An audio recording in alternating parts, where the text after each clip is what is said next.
Good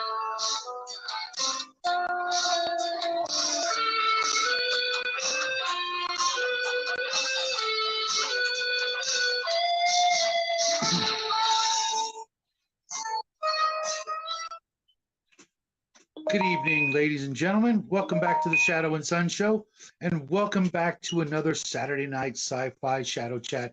Tonight, we are going to be talking about all those great Games Workshop games, those miniature games from all the way back to the very beginning, all those games that were not 40K or Rogue Trader.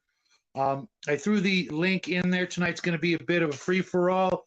I didn't have time to welcome or invite everybody, by name into the show,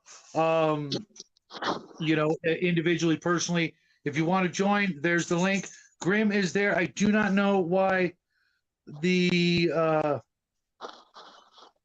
names aren't there.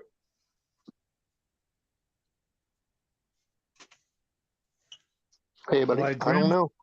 Can you hear me? Yeah, I can hear you. I'm going to put your name in there. I don't know why they're not showing up. That's weird. One of those things probably left over from one of my bonehead moments earlier this week. I don't know if you guys saw that. I saw that he did that to you. I'm never going to live that down, but you know what? I'm a big guy. I don't get my feelings hurt that easily. James he L. had fun with you. James, you want to pop in and talk some Space Hulk, some Necromunda, whatever. The link is right there. You're always welcome anywhere I go. There's the one and only Omanal. Hello. Sorry, I don't know why your name isn't showing up. I'll have to figure that out later, but I'm pretty sure everybody knows that pretty face of yours. Well, you know what? Give me 1 second. I'll be right back. Let's see if I can. Maybe I didn't put it in. Yeah, mine on the thing says my name down here, but it doesn't say it on your studio. So it's got to be probably what he did. I'm guessing. I don't know. I don't know. I don't know how to do any of that stuff. What did Jackson do when he saw that, Shadow? He didn't, and I'm never going to tell him about it because I will never live that down. Nope, you won't. Nope. No worries, man. It's I'll figure it out later on. During the week or what have you. It's kind of a weird weekend. The little guy is at a JROTC ball. He's got a date, the whole bit. Oh, cool. He said the prettiest girl in school, didn't he? Or something. The prettiest girl in JROTC, but that's not saying a lot. What could be the only girl in JR? I thought he said school. No, because I was there for the parade, and there's some pretty girls there, but the girl he kind of fancies was not there. And she paid for her own ticket, so how much of a date it is, I don't know. I think there's kind of an issue with the parents, and if she said she had a date, they probably would have said no. But gotcha. Going on her own was more covert, I guess. Well, I wish him a good time. Well, so my days in JRTC, we had to sell candy and we could go for free. And with a date. None of that. No. And there was a full dress code for the for the women, that were dates, which is really weird because there was no dress code for the guys if they were a date but not in JROTC, which is kind of telling if you think about it. I could have. Okay, now I don't know how times have changed. When we had it, men had to wear this or their uniforms, and women had to either wear the uniforms or they had to wear, a nice ballroom dress. Oh no, it was uniforms for all the JROTC members, but there was this sheet that came with it, the dress code for non-JROTC, but there was nothing about the guys. Just a whole bunch of different dresses. This is okay. This is not okay. Open back, not okay. Low cut, see-through. And I went to pick him up at one of his high school dances a while ago, and wow, the girls there were pretty slutty. I'm just saying, it was pretty crazy. You mean modern teen girls were slutty? I can't believe that. I know, right? I know, right?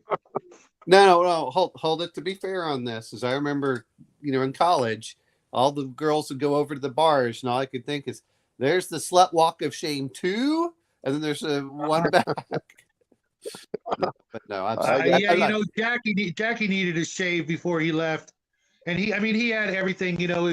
His new second Louis, pins and his tie and his braid on, his paracord braid thing on his shoulder, everything, perfect except the shave. And I'm like, sport, you better not, get too close, make sure he packed some gum and, all the things,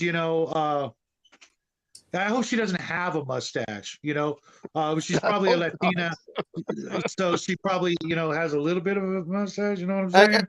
Hey, speaking for all Mediterranean women that we have all seen, just the only reason that you notice it more in the Mediterranean women is because the ones up north, they're being blonde. It doesn't show up as much. It's not.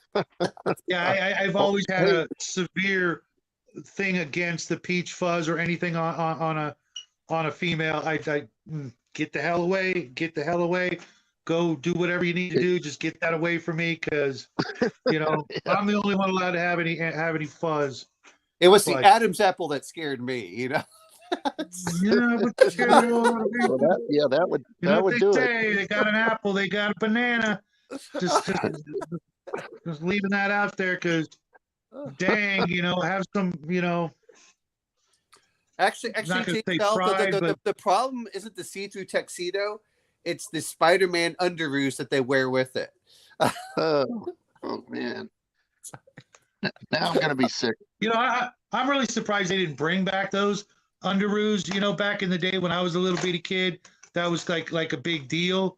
And they could have brought that back, but I'm kind of glad they didn't, because then that would be this big pedo thing. Oh yeah. I don't know. I thought that they had that, or when my son was little. Maybe it's just where you're shopping. I don't know.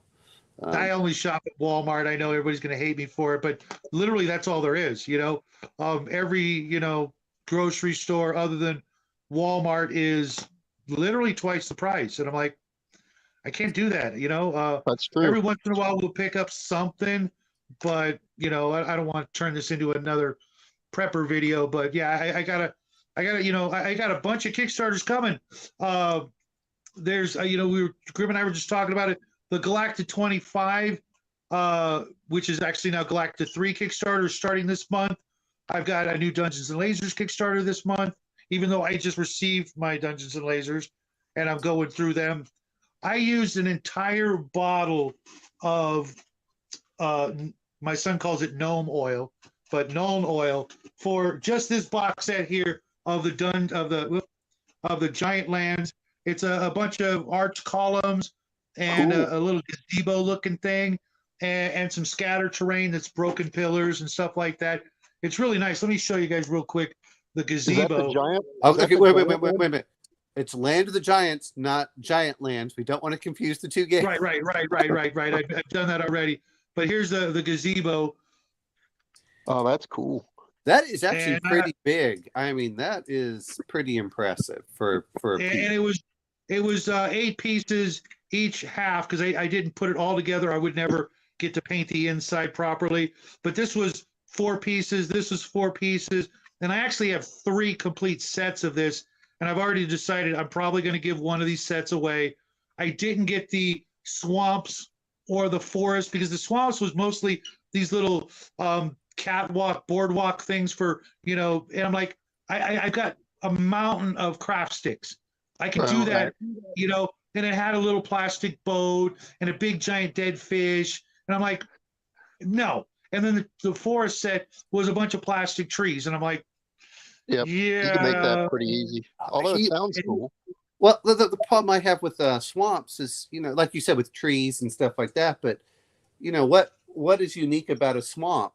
Not too much. If you're going to put those little walkers, that's not even realistic. If you're going to do it, then what you need to do is have, what are they called? Like the, where they had the reeds they put the reeds down on the what they have like with the Arabs down in in Iraq, where they actually build the houses out of reeds and they go that way. I think that would be the, but otherwise you're not. And they made these neoprene battle mats for each set. Yeah. And they were not double-sided. I'm like, okay, right off the bat, fail. $30 for a mat and it's not double-sided. Sorry, guys. But I got, all the other stuff, these stretch goals, the monster stretch goals, the encounter set, I'm going to have 3 of each of those. So I'll have a lot of stuff to give away toward the when I hit that 1,000 mark. But, it just wasn't, who was it I was talking to? I think it was Bo. Dungeons and Lasers hasn't done any lasers in like 2 Kickstarters. And I'm like, guys, hurry up, give me some sci-fi stuff and not just Rampart. We're WW2. Welcome to the show. If you want to pop in, the link's there. Our good friend DM James, the Elite Gamer, is here. I thought you were just doing a stream, and I didn't want to step on your toes, but it's Saturday night. I gotta do the stream. Elfate's here. If you guys want me to put the link back in, give me a shout out and I'll throw it back in if it's not working or if it's scrolled up too high. I'm going to try and keep up with the chat. Real quick I agree with James L there. He said bring back more time and bring back Space Hulk, I think he said. I thought they brought Space Hulk back. Well, more time was awesome. Here's the problem I have with Space Hulk. To me, it's the great version of it, but they do it as a limited run. Everyone buys it because the Terminators are cheaper if you buy it from the Space Hulk box than if you buy it normally, and it includes. And they were push fit, which was really nice. I mean, they did a great job with it, but here's what bothers me: it's like, guys, you can add more to the game, and why they don't do it all the time, I don't know. It's the same. I remember playing Space Crusade, which I know we're going to be talking about this. And when we say 40K, I think what we're really saying is not the rule book 40K, but we're talking about box sets and stuff like that. Yeah. I want to talk about mostly the games that were, a standalone. You could buy it and you were one and done. Maybe they had some expansions. Weird WW2 said Tyranid Attack was my favorite. Still got it in the closet. Yeah, I missed out on a lot of that stuff. I never owned any Space Hulk. The closest I got was the 3DO. You guys remember that console system? Yeah. The 3DO had a Space Hulk on it, and I would sit and play that game in my easy chair with all the lights turned out, and I'd be playing that late at night. And it was the first game to literally, scare the crap out of me. I had to stop playing in the dark because, those Tyranids or Gene Stealers or whatever would pop around the corner. I know they're there. I can see the blip, and sure enough, maybe it was something else, but they're a cool figure too. All right, I something that I thought was kind of cool, but I never played, but I like the idea of it. Oh, that's a cool one. But yeah, that came out after Man of War, and I was kind of irritated that Man of War had gone out of business because that game was me too awesome, and I had everything for it. I think there were 2 expansions. I had every fleet except the dwarves, which is weird. And I might not have had. No, I even had Empire, Bretonnian, Dark Elf, some Chaos stuff. Oh, and Orcs. I never bought the Orcs because GW Orcs for the longest time just seemed like kind of like a joke army. No offense, guys, but it just seemed back at the time it was just a little bit too comical for me to just get into. I had a buddy who absolutely loved them, and it was like, cool, you get all the Orc stuff. Well, you know what though is it was, but sometimes as much people like I want everything serious. It's a game. Have fun with it. The whole idea is that's kind of the reason is, hey, look, if you want to play something that you don't mind randomness and everything else, but and I guess what we're really going to be talking about, I think this is a better way to maybe phrase it, is the 40K box sets with some of the expansions, like you said, like Necromunda, Mordheim, Blood Bowl, Dreadfleet, Space Hulk, Space Crusade, where they weren't intended to be full. Adeptus Titanicus, I remember playing with that one. That was Oh, great. I love that game. Oh my God, I have everything for it from back in the day, all the way up to right before Epic Armageddon, which was oh my God, that game pissed me off so much. Oh, I cannot begin to tell you how awful a version of Epic Space Marines that game was compared to the first two, including Adeptus Yeah. Titanicus. James L said he also liked Epic. I don't know what weirdly War Master Ancients. War Master, the fantasy version, I bought everything for it, and then I read the rules and I'm like, oh my God, this is all about morale. This is nothing but morale. Morale wins the game, period. Every troop is the same for each army. You know, the miniatures might look different, but everybody's assault troopers had the exact same numbers. Everybody's, devastator type units all had the same numbers. And I'm like, well, how is this, it's really just, you might as well be playing chess or something like that. They were so similar. I'm like, in the old days, every single piece in Space Marines had different numbers. There was, even Space Marines compared to Imperial Guard or Orcs or whatever, they all had subtle little differences. And I like that. I know it made it more complicated, and thus Armageddon was a little more streamlined. But for me, it just made more sense. It was more fun, and it killed a lot of the enjoyment, especially since they changed the infantry stands from squares to rectangles, and suddenly all my troops were not standard. A lot of people gave me a hard time. It's like, well, you got to break them off and fix them. Like hell I am. And then the pieces started getting bigger. They started making a lot of the tanks and things bigger, so you had to buy new ones. I'm like, nope, not doing that either. Not paying, $9 for one tank when I've got, 50 Land Raiders of the plastic variety, and they work just fine. Here's what got me about it is I liked 40K as a tactical skirmish game. Leave the tanks off and everything else because it just got too big. It felt clunky. And even whenever I see the game, it doesn't look aesthetically pleasing. And to be fair, I used to like the 1 in 256 range. So you got stuff that was a lot smaller than what they would usually have. But that was for vehicles. And I thought, oh, okay. But, Adeptus Titanicus, the very first one, it came out. It had I won't call them the card stock. You put it in there and you had the little plastic top, and you put them in there and you had the buildings very similar like what you had with Robotech, Battletech. Wait, weren't the buildings styrofoam originally? I think the ones I think I had, now I could be wrong. It's been so long. Then that Space Marines second edition. No, I had the original Adeptus. It didn't say second edition on it though. No, I had Adeptus Titanicus. I bought the very first one, and what I liked about it was everything was push fit. I'm not saying that don't get me wrong, the models have vastly improved, but the problem that I have with it is, as a kid, I say as a kid, I was in my late teens, so I had money because I was working, but as and I left home, but as really young, if you want to bring people in, stop trying to expect them to spray paint everything and everything else. Look, just put it on the board. That was the great thing about some of these games. With Adeptus Titanicus, you could come in. Of course, they would show all the painting and everything else. But if I wanted a different weapon, I just pushed fit a different weapon on there. Yep. And like, oh, okay, that was easy enough. They had the little rotating at the bottom, so you could tell how many void shields you had. Yep. You could do some of that.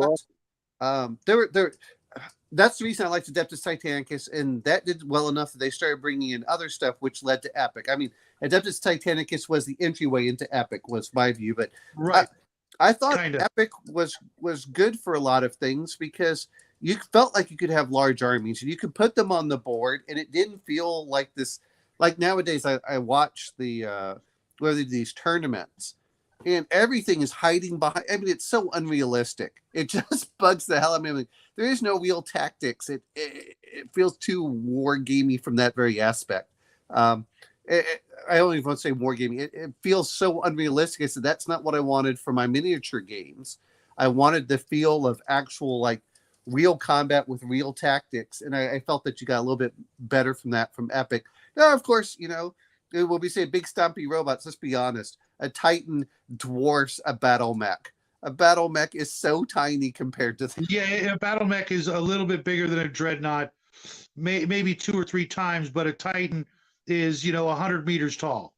Yeah, Yes. so and Weird WW2. And guys, if you have not checked out his channel, go give him a sub. Check out his channel. First video I watched, I'm like, I'm hooked. Says I gave up 3D RPG gaming a long time ago, way too expensive. It's the classic gridded chess X dry erase mat and pawns for me. I've seen your channel, dude. You got a lot of minis. I don't know what you're talking about, man. You've got some cool ass minis. I loved those deep ones. I guess your wife painted. I'm like, I got to get me some of those. And I saw Elfbelt say 40K is the wrong save for realistic. No, I want somewhat realistic. I don't expect perfection, but real world tactics should still equate somewhat to the board. And your weapon should equate to some of that. But go ahead.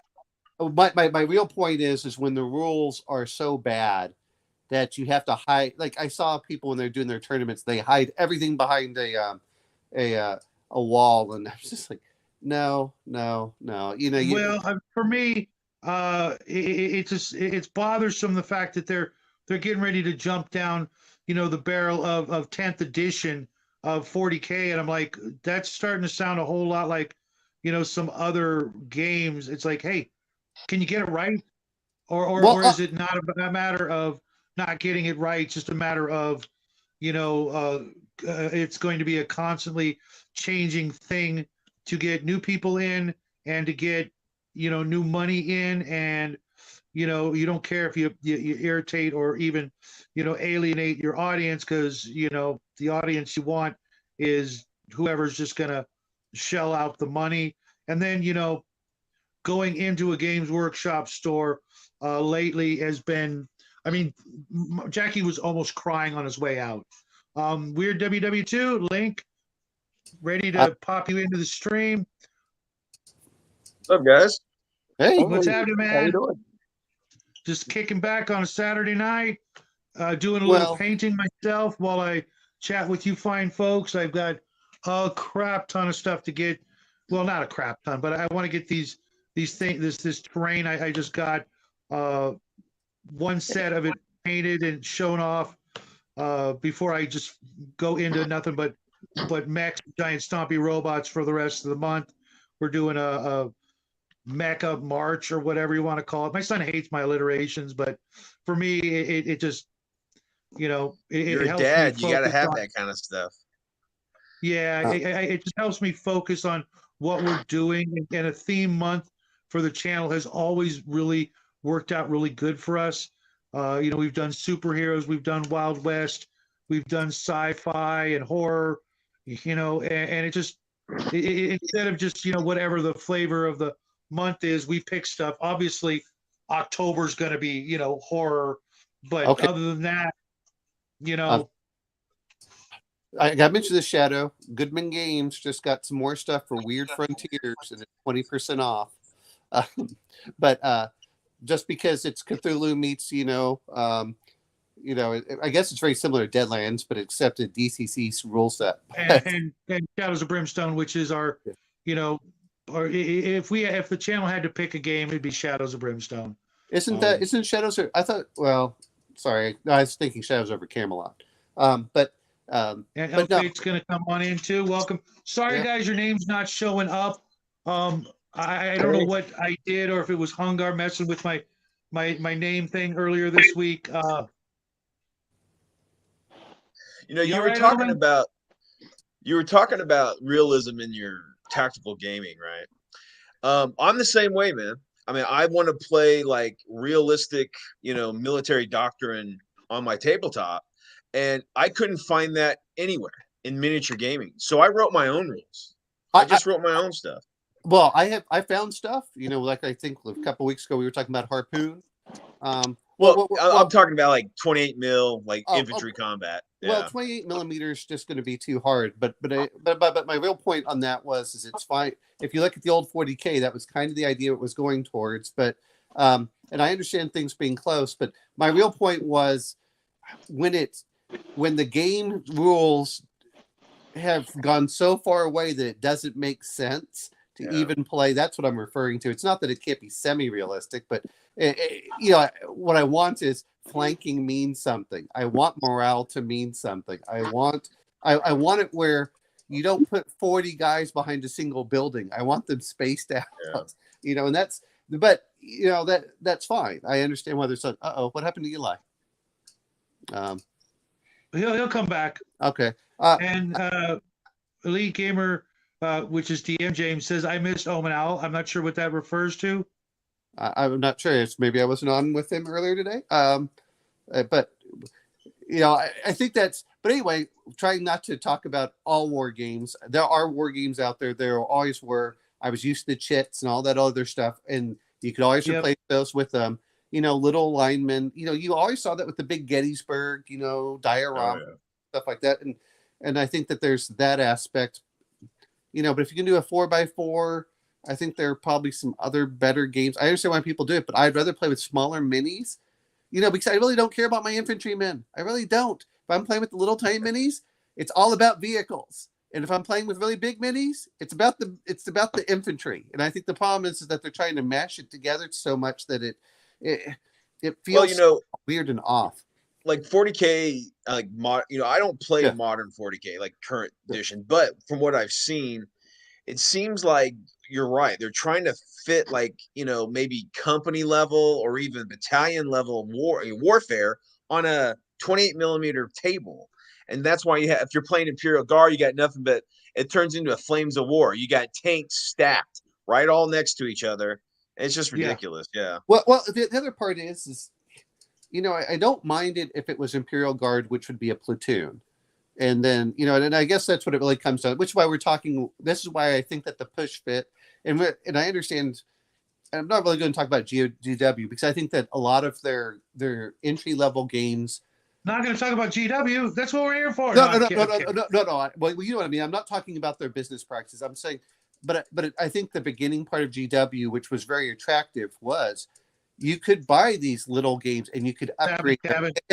And you didn't feel like, I have to get everything. It was kind of, like they talk about Necromunda, which I never played, but I saw people, where they built with the cardboard and it was like 2.5 feet tall and it sprawled across the entire table. And it was kind of cool that people were shooting back and forth on that. And they're like, you know what? I need to buy the one guy. I need to buy the two guys. One game I saw that I never picked up, which they went into the 35 millimeter. Anyone remember Inquisitor? Yeah. Oh yeah, I wish I could have got that game. Oh, I wish I could have got that. If they made that 28 mil, that could still be around, man. But they experimented with that 35, and I don't know, man. Well, the 35 was to make things look bigger and cool, but and that's great if you have a group of 2 or 3. But and I understand why you don't do it necessarily from a business standpoint. But man, if you make all your miniatures compatible with each other, which is I guess what they did with what is it, their Death Watch or whatever it's called. When you start doing that, or like we say with the Space Hulk, I can take those characters or those figures into my normal games, or take my big, honking group of old minis and put them into Space Hulk being a perfect example, where they had the and I bought I guess it was the 3rd edition, which was probably about 12 years ago, something like that. It was a long ways back. I bought that, but everyone was snapping it up because the Terminators, one is they looked great and they were push fit. You push them together and you could play the game within 10 or 15 minutes. And that to me, okay, that's great if we're going to be doing tournament level, but most people want to play a game with their friends. And if you don't want to paint them, that's on you. That's, I know you guys are all painting for stuff as well. I like it sometimes, but at the end of the day, if I buy a game, I want to put it down on the board and play it. I'm a gamer before I'm a painter. So like Yeah. if I never had a problem playing against people who didn't have painted armies because it didn't matter. I just want to throw some dice and have a good time. And Yeah. what I really liked about Well, even they, at different points in their career, have had miniatures that were in different colored plastics, so you could do just that. Yeah. You know what I mean? Even some of the newer games, where I forget what it was called. There's a new one that came out where the miniatures are in different color coded plastic. So right out of the box, you could just start playing. And that was one of the things I didn't like about Epic is that they kind of stopped doing it because it was too cheap to play. Basically, is what I heard. Well- 6mm wasn't giving them enough profit because people could buy their big old honking army for 10% of what it would cost for 40K, and you're good to go. You don't need anything else. You can make smaller games, bigger games. Once you've purchased a certain amount of infantry and tanks and stuff, you're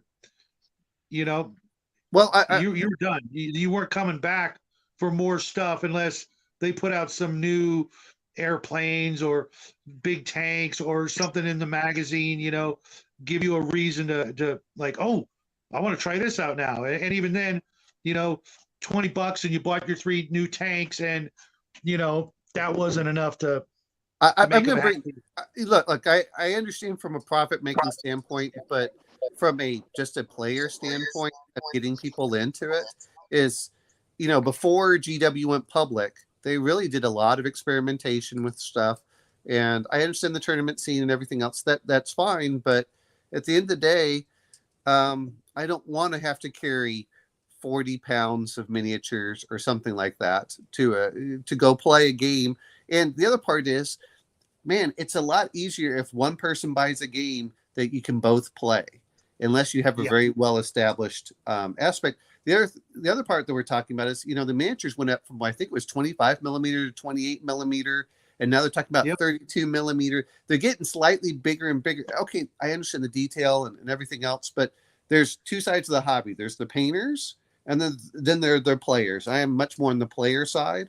But I did paint some things, but at the end of the day, that's what I liked about those tiny I won't call them one-shot games, but Space Hulk. I can pull Space Hulk out and we can all play it. The rules are simple. You read it. They've got good scenarios.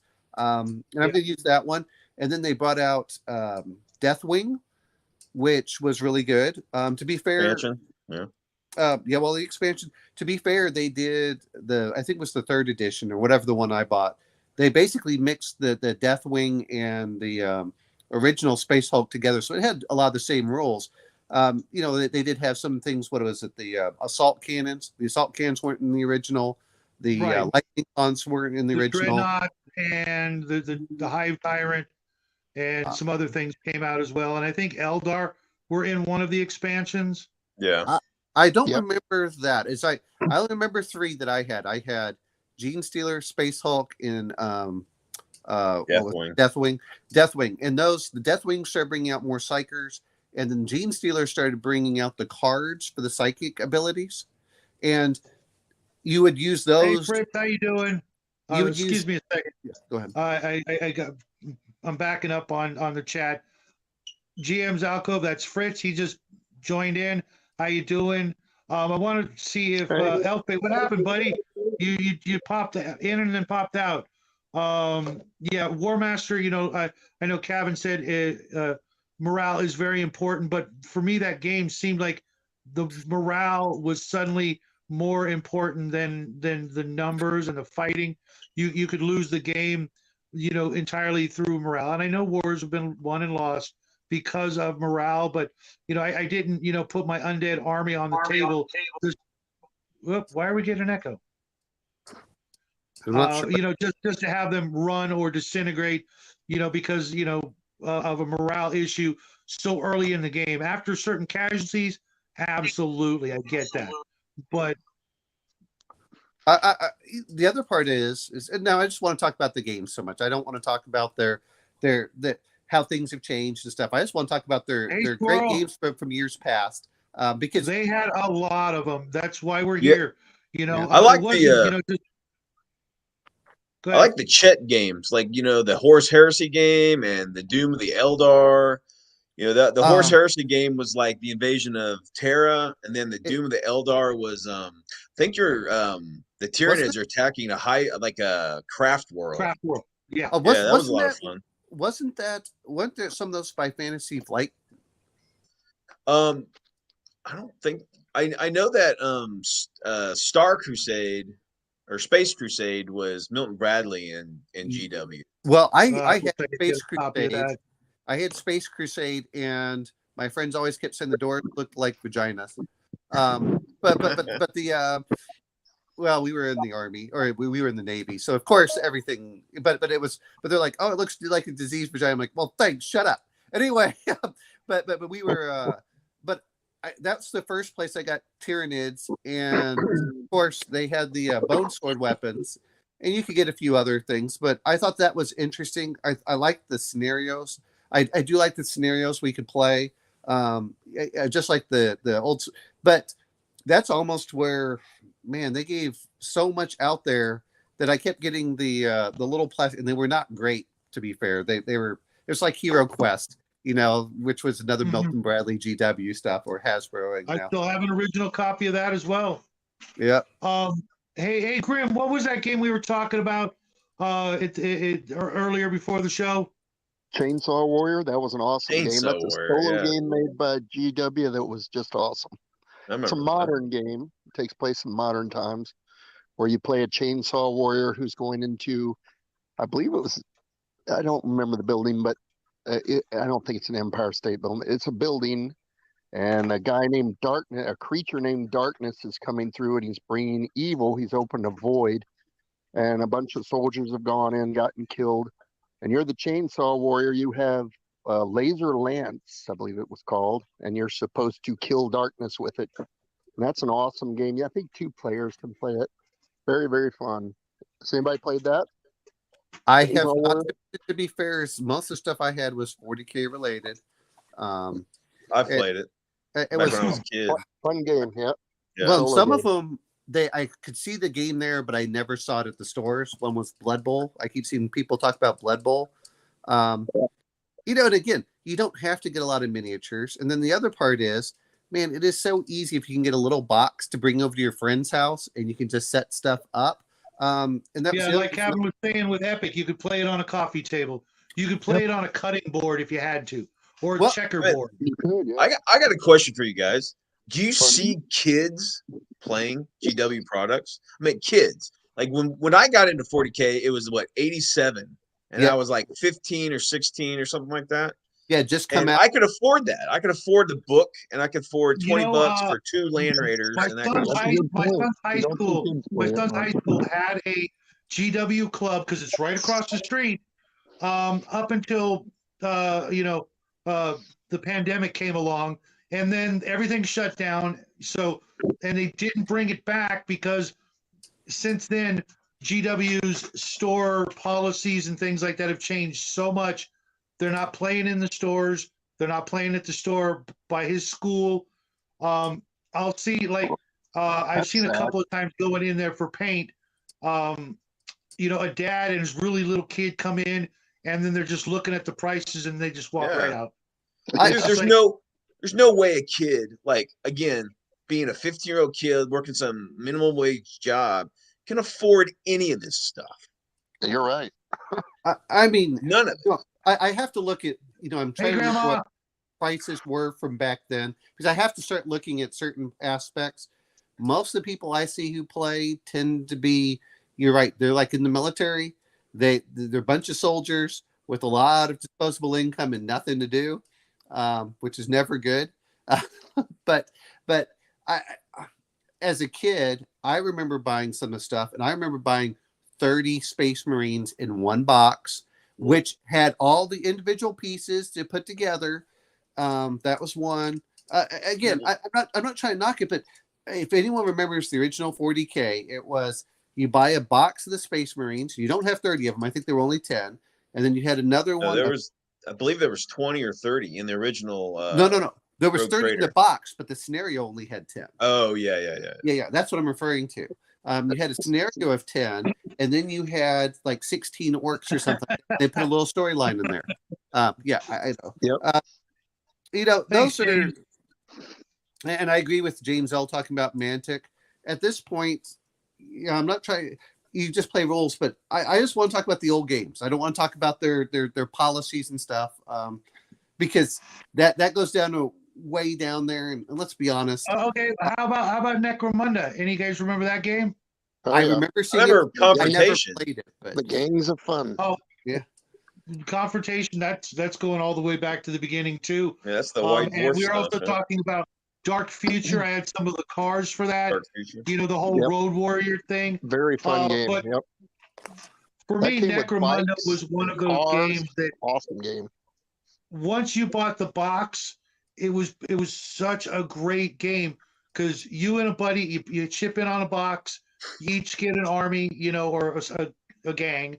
And then, if Yep. you didn't like that particular gang, you could go out and spend $25 and get another roughly 10 or 8-man squad gang and just, go from there. And it was so accessible. So many people I knew could, all they needed to do was just buy the gang and they didn't need the other books. They could just leave those at whoever's house they were playing because that guy had the terrain anyways. And, Yep. $25, you were in with a gang and you could, paint them up, however you wanted. And they had so many different gangs to choose from. And now those same gang boxes are minimum of $100, for the Yeah. 8 miniatures for that game, Ridiculous. minimum $100. And that's the old ones on like eBay. And I've got all the gangs I want except a couple of pieces. And I'm trying to get a Scavy gang. And I'm like thinking to myself, why?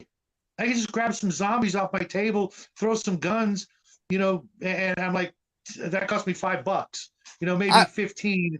And, There you and go. I, or the rat skins, which were kind of cool, but I've got to actually have people who want to play that particular game, and instead of the new one, which also came and then went, and I'm sure it was, pretty close to a great game if they stuck with most of the original concepts, and mind you, it was also about $150 to $200 ish to buy the 2-gang box set with the terrain and everything. And even then you needed to go out and buy a bunch of books which weren't in the thing. And I'm just like, Yep. what happened to that whole idea of, like we're talking about the one and done box, you buy the game and you're good. If you like it, you can go do more stuff. I'm going to say this much because you're talking about Necromunda. I went, when we went where I used to live had 3 game stores, and I would just go from like comic book shop to comic book shop because they would have that. And one of them would have one. Well, I went into one of them, and they had the Necromunda set up, and it was probably on something like the size of a coffee table that was like 6 feet by 3 feet, and yet it was probably about 2 feet tall. So here I am, 6 foot, and I'm, you get the whole feel of the 3-dimensional with the, the catwalks and everything else. And Such a great game. And it was, Yep. a lot of it was cardstock. Someone could assemble it themselves. Now, I think that they had multiple sets, to be fair. But they could, because I think, to be honest, I think that they bought their own game store so they could buy, to fix their Necromunda addiction and stuff like that. But I mean, we didn't want to do that. Man. What gamer's dream isn't that? Buying your own game store and just game all day. I'm gonna do it. I'm in the works right now of trying to get a place out in Texas. So Omanau. Hey, that's where we're at. Come on down, man. Every time I turn around, another one of you Texans is luring me out there to live the dream more so than I am now, man. Because I'm telling you, here's the thing with the game store, and I hate saying it, is that's a great way to lose money. But that's true. It's one of those things that if but ignoring that aspect is, I've seen a couple of guys do really well, and they set off in the place I've been to in Fort Worth. I don't remember what one of them was, but I think it was near Bedford. Anyway, that's right. Oh yeah, Gen X, or was it Gen X? Or I used to live. I grew up in DFW, Yeah. So that's where Lone Star Comics is where I used to work at when I was a kid, and that's where I got introduced to all this stuff. So yeah.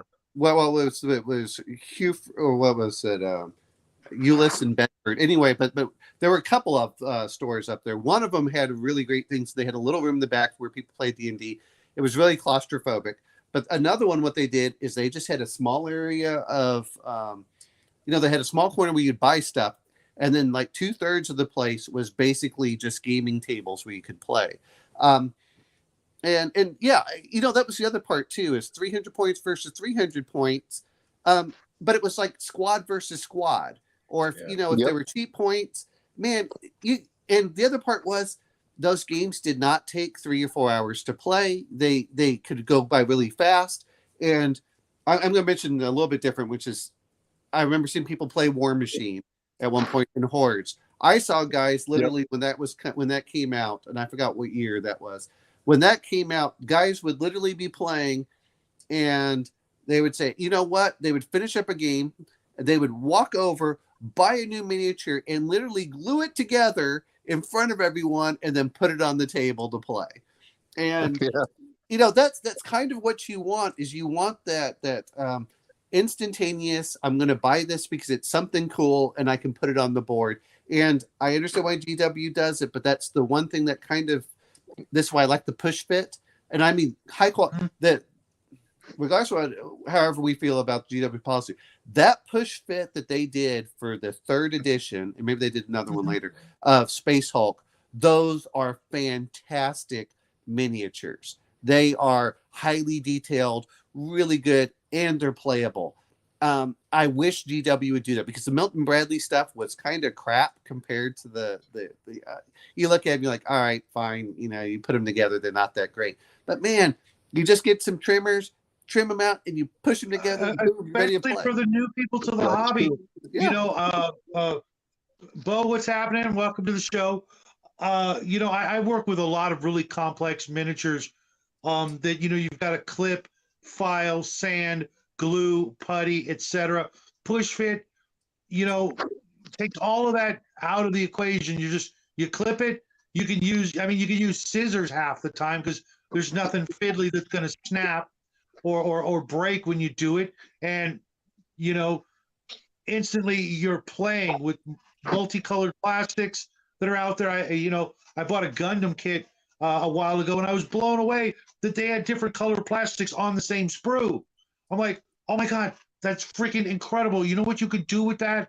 And I'm like, obviously they know because they've been doing it for years, but that was a whole new thing to me. It's like, there are so many new things you could be doing that way, with different color plastic on the same sprue, which means you could this sprue is here, cut out all the pieces and put it together, like a sailing ship or a robot or whatever. Everything's just one sprue. There you go. Here's another sprue for you. You could have your buddies start doing all that and, be playing in 30 minutes out of the box. You guys put everything together. I'm going to read the rules and then we're going to play whatever this game is. And it's like the role-playing games are getting crunchier and crunchier, and the miniature games are getting more and more complex, not just with the rules, but what you've got to do to assemble them. I mean, I didn't even know about putty, for the first 20 years of gaming. Putty, what's that? I was a model builder. I was a model builder before I was a gamer. So when I fall into games that have plug-in, like you guys are talking about, I feel spoiled. I'm like, wow, look at this. And I have to laugh when Shadow goes, games are getting more complex. I'm like, come on. You know that first edition AD&D was a hell of a lot more complex than some of the other games. I actually I went from basic to AD&D to Star Frontiers, so I went from simple to complex. Right. Well, I mean, for example, like Epic Space Marines, it had like a 64-page rule book, saddle stitched, and that's all you needed. You could be playing all kinds of games, or you could then go out and get the individual box that had the two armies in one book, Chaos and Eldar, Squats and Orcs, I forget what the other one was, if there was another one, but you know what I mean? Where I think one of the also big draws of kind of the you know, like Necromunda and stuff like that, is you got armies that you can name the people. So everything becomes personal. It's more fun. It's like, oh no, Jim's down and he's wounded and I lost his heavy bolter. It's that kind of so shit. Much fun just trying to paint a little name, a name on my miniature base. You know, that was exactly it. You knew all their little bit of equipment, a little bit of, you know, leveling up things that they got, those mechanics, you know, whatever it was, you know, an extra +1 or a re-roll or whatever dumb rules they were, you know. But you're right, it was so personal that it really just sucked us in. One and only time I went to Vegas, my buddy Ross and I, we went to Vegas. He was a gambler, but I wasn't. But we brought Necromunda because that's what we were really going to do. We were just going to go and play Necromunda for, you know, the whole weekend and take breaks for him to go gamble and do other stuff, you know. And Sounds we must fun, have played like losing money. right. We must have played like 20 games of Necromunda, and it got to a point where he's like, yeah, all my armies are dead. You kicked my ass all weekend. My gangs are destroyed. You know, and we'd switch up the gangs and the games and stuff, and I was just like kicking his butt. And I remember like the last 1 or 2 games, he had like 3 gang members left. It's like, dude, you know, I don't know what to do. I mean, I got 3 dudes and you got like 8. You know, or whatever. I'm gonna bring this part in here because we're talking Necromunda, the old 40K, Rogue Trader in particular, and some of these others, is you had a living campaign where it had the role playing elements without all the role playing complexity, and you're right, you know, so and so. That's why I loved Rogue Trader. It was exactly right. Well, it didn't have to. Yes, the old 40K. If you look at it, the characters could slowly increase in stats. You know, it was one of those things. And man, just that aspect, which is where Necromunda and some of these others that are coming into it, you really that came right out of this book. Yeah. And before I forget, who didn't love the whole mentality of making your own terrain? Back in the day, this is the book. My son and I, we went and we made, you know, the deodorant hovercraft that's in here. Yeah. Remember that? Well, we took that same idea, and we took that same idea, but instead we made speed stick speeders, like land speeders from Star Wars. Oh yeah. You gotta go check that video out. You'll love it because we got everything except the windshields from Dollar Tree. We got the speed stick.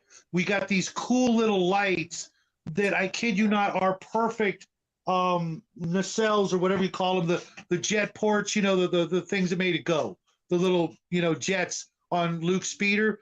And there were these little flashlights that literally turned on and had the mounting clip to them and everything. And, you know, they turned out great. And it was all because of that mentality of collecting your junk, saving your Pringles cans, and all that other cool stuff, and making your own terrain. Yep. You know, even you know, it didn't matter the scale. Okay. I'm trying. Here's the other part I really loved about whatever the box set was, is whoever has it could just pick it up and take it to their friend's house. Now, I'm not going to mention games like.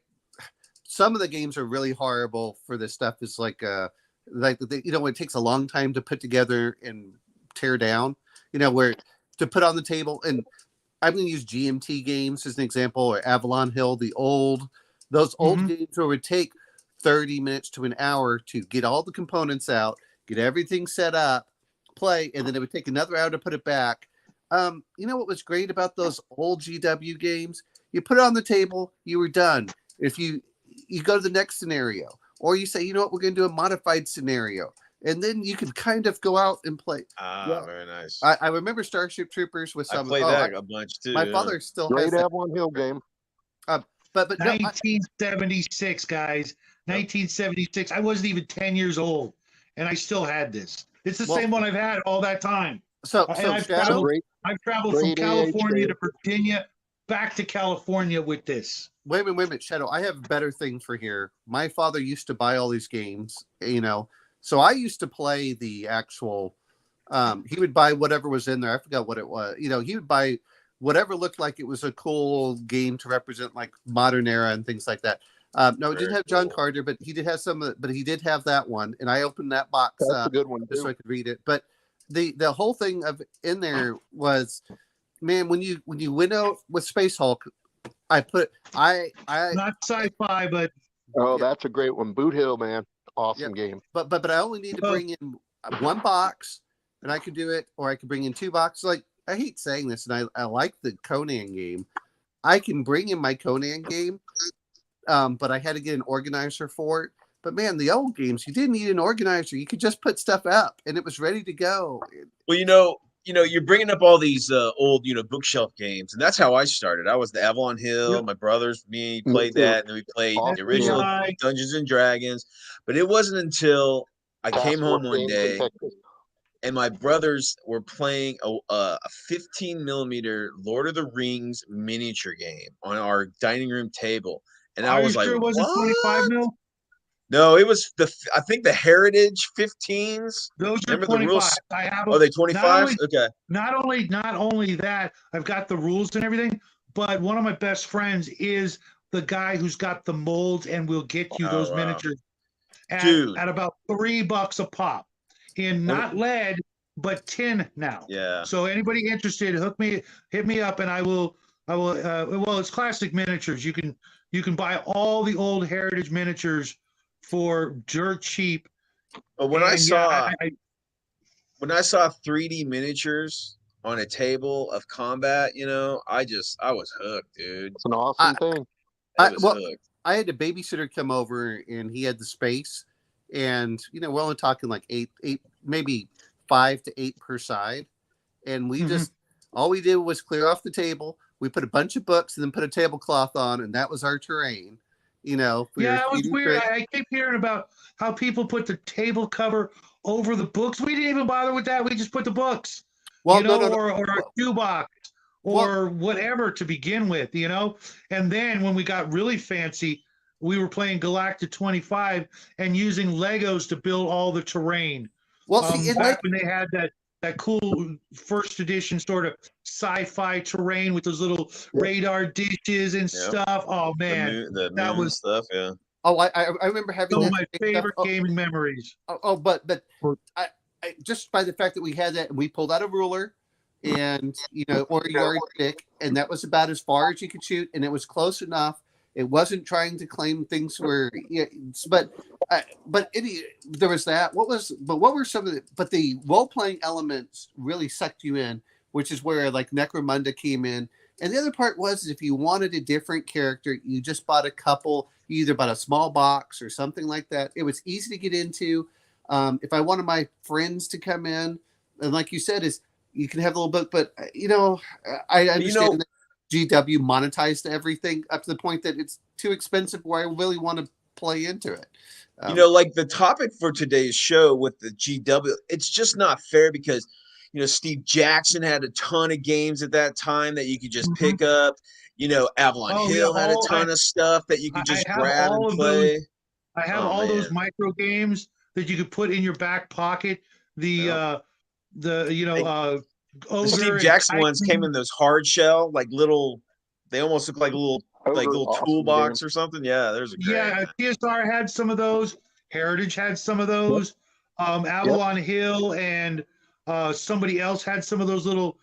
We called them pocket games because we'd literally take it would fit in your back pocket. It was a little plastic envelope. It was a piece of construction paper folded in quarters with a grid on it. You take out your little counters, one little 6-sided die, and they were like $3.95. Anybody could afford one. And then, lunchtime at school. What was that, Graham? I was going to say Task Force in Texas, where these two guys are from down there. They made some awesome pocket games. They're wonderful. I literally have. Those are the bags, right? Yeah, I literally have. Yep. I have like Death Maze and. I have almost all of those little games, and no one to play them. Well, even Car Wars. I mean, even the Car Wars. Everything was in a box. Well, to be fair, is when we're talking about boxes, but just look at how big with the Kickstarter even box. Starfleet Battle started out in one of those little little fold over little plastic bags. I've got that They did. original They did stuff indeed. too. Well, I mean, And Star but Wars looking and at is Kung Fu 2100. That's and a great collection you got there. well, Al? I have some of them, and then I have some more down here. But like Star Wars Rebellion, I've never put to the table because it's a 4-hour game. It's not that I don't want to do a 4-hour game. The problem is I can't do it in one sitting, and then I have to take it apart. It's well, too young for historical swell, Bo. Yeah, I'm not disputing, but Young. But like King of Tokyo, that's really easy. That's a fun game. I got that one. And King of New York, which I'd love to play, but it's a little bit harder to get people to get into it. Flashpoint's one that my son loves. Thank you, Fred. Yeah, let's see some more likes. I know there's like 15 of you guys out there. Which is apparently is worth some money now. It's Battlestar Galactica. Have you ever been to GM's Alcove, WW2? You got to go check out his channel. GM's I'll check it Alcove. He's a great guy. Monday through Friday, he does actually Tuesday through Friday. Nice I think he has collection, a day off. He's got a nice, cool historical and other sort of game channel. You get a kick out of it. Sweet, check it out. Well, you talk about that, and this isn't, then I've got. Oh, okay, Bo. He's going to reserve the like to the end stuff, which is huge, but. Nice. But you need organizers for some of these that they've gotten so big, and I think that's a real negative to them. And don't even get me onto my box of Frosthaven. I haven't even taken it out. It's so big. And the sad thing is as much as and as great as everyone says, that's the kind of thing that's why people buy a Wormwood table or equivalent, is so they can put it down and they never have to actually ever put it back into the box until they're done with a certain number. And I think that's part of the problem is, okay, how much do you want to spend for a large table? But man, as kids, we just cleared this room on the floor and boom, let's play. I think as kids, as we've grown, things have changed. But as kids, we just wanted to play, man. Yeah, we just wanted to play. That's all. I was in my early 20s, guys, and my ex-girlfriend and I went to a sporting goods store, and she's like, "Why are we here?" I'm like, "I'm getting a ping pong table." She's like, "Ping pong? You don't like ping pong? When are you getting ping pong?" I'm just getting a ping pong table, and I didn't even have room for it. I had to put it out in my carport, okay, and that's what I got home. And I rolled out this green railroad mat and I glued it down. It's like, "What are you doing?" I'm like, "Shh, woman, be still." And every weekend from that moment on until I moved out of that apartment complex, every Saturday, or was it Sunday, we would go out, she'd move her car, and we'd roll out the table and we'd play Epic Space Marines all afternoon. Cool. Someone, would either order a couple of pizzas or, I'd tell my girlfriend, heat up the pizzas, and we'd just sit out there and people would walk by and go, "What the heck is going on?" And now you can't do anything like that unless you're ready to drop like $1,000, to get into anything like that. It's like such a massive investment. Shadow. Sad truth. You're right. Well, and again, I'm not talking about all of that stuff, but man, the whole point really is just, let's go out and play. And how hard is it? The other part is because I need to go not this weekend, next weekend. So every second weekend in my town, we have board game at the library. That's fun. That's cool. And some people bring stuff out, but the problem is, and he's right about the Space Hulk Terminators, but they were so good. And I wish that they would do some of the other stuff. Anyway, but like I could probably bring Space Hulk and we could play 1 or 2 games of that.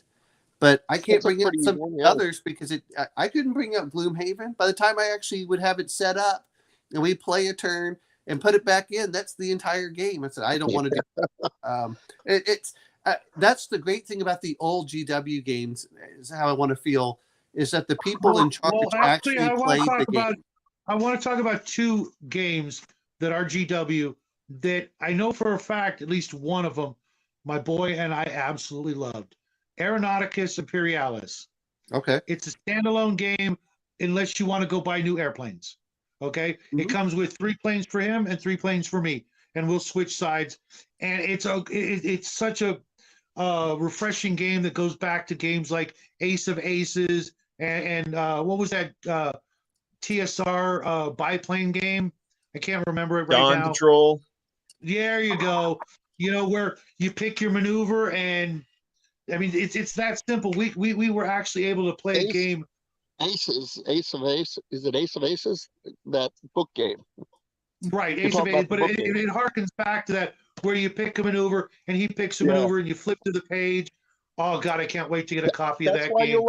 That's why you like Wings of War, Shadow. It's except you have really nice painted models. It's a wonderful game.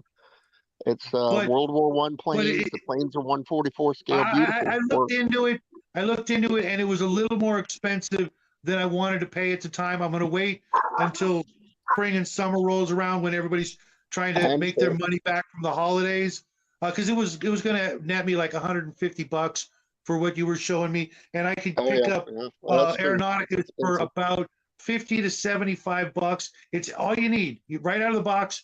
You know, you got to read the book, and that takes a little while more than just, you know, and after, you know, a couple hours, you're gonna need to go through it. But we were able to play that game, you know, and get a good dogfight going. 3 planes, and in less than 45 minutes, the game was over. It's like, want to play again? Hell yeah, because you just kicked my butt. And you can.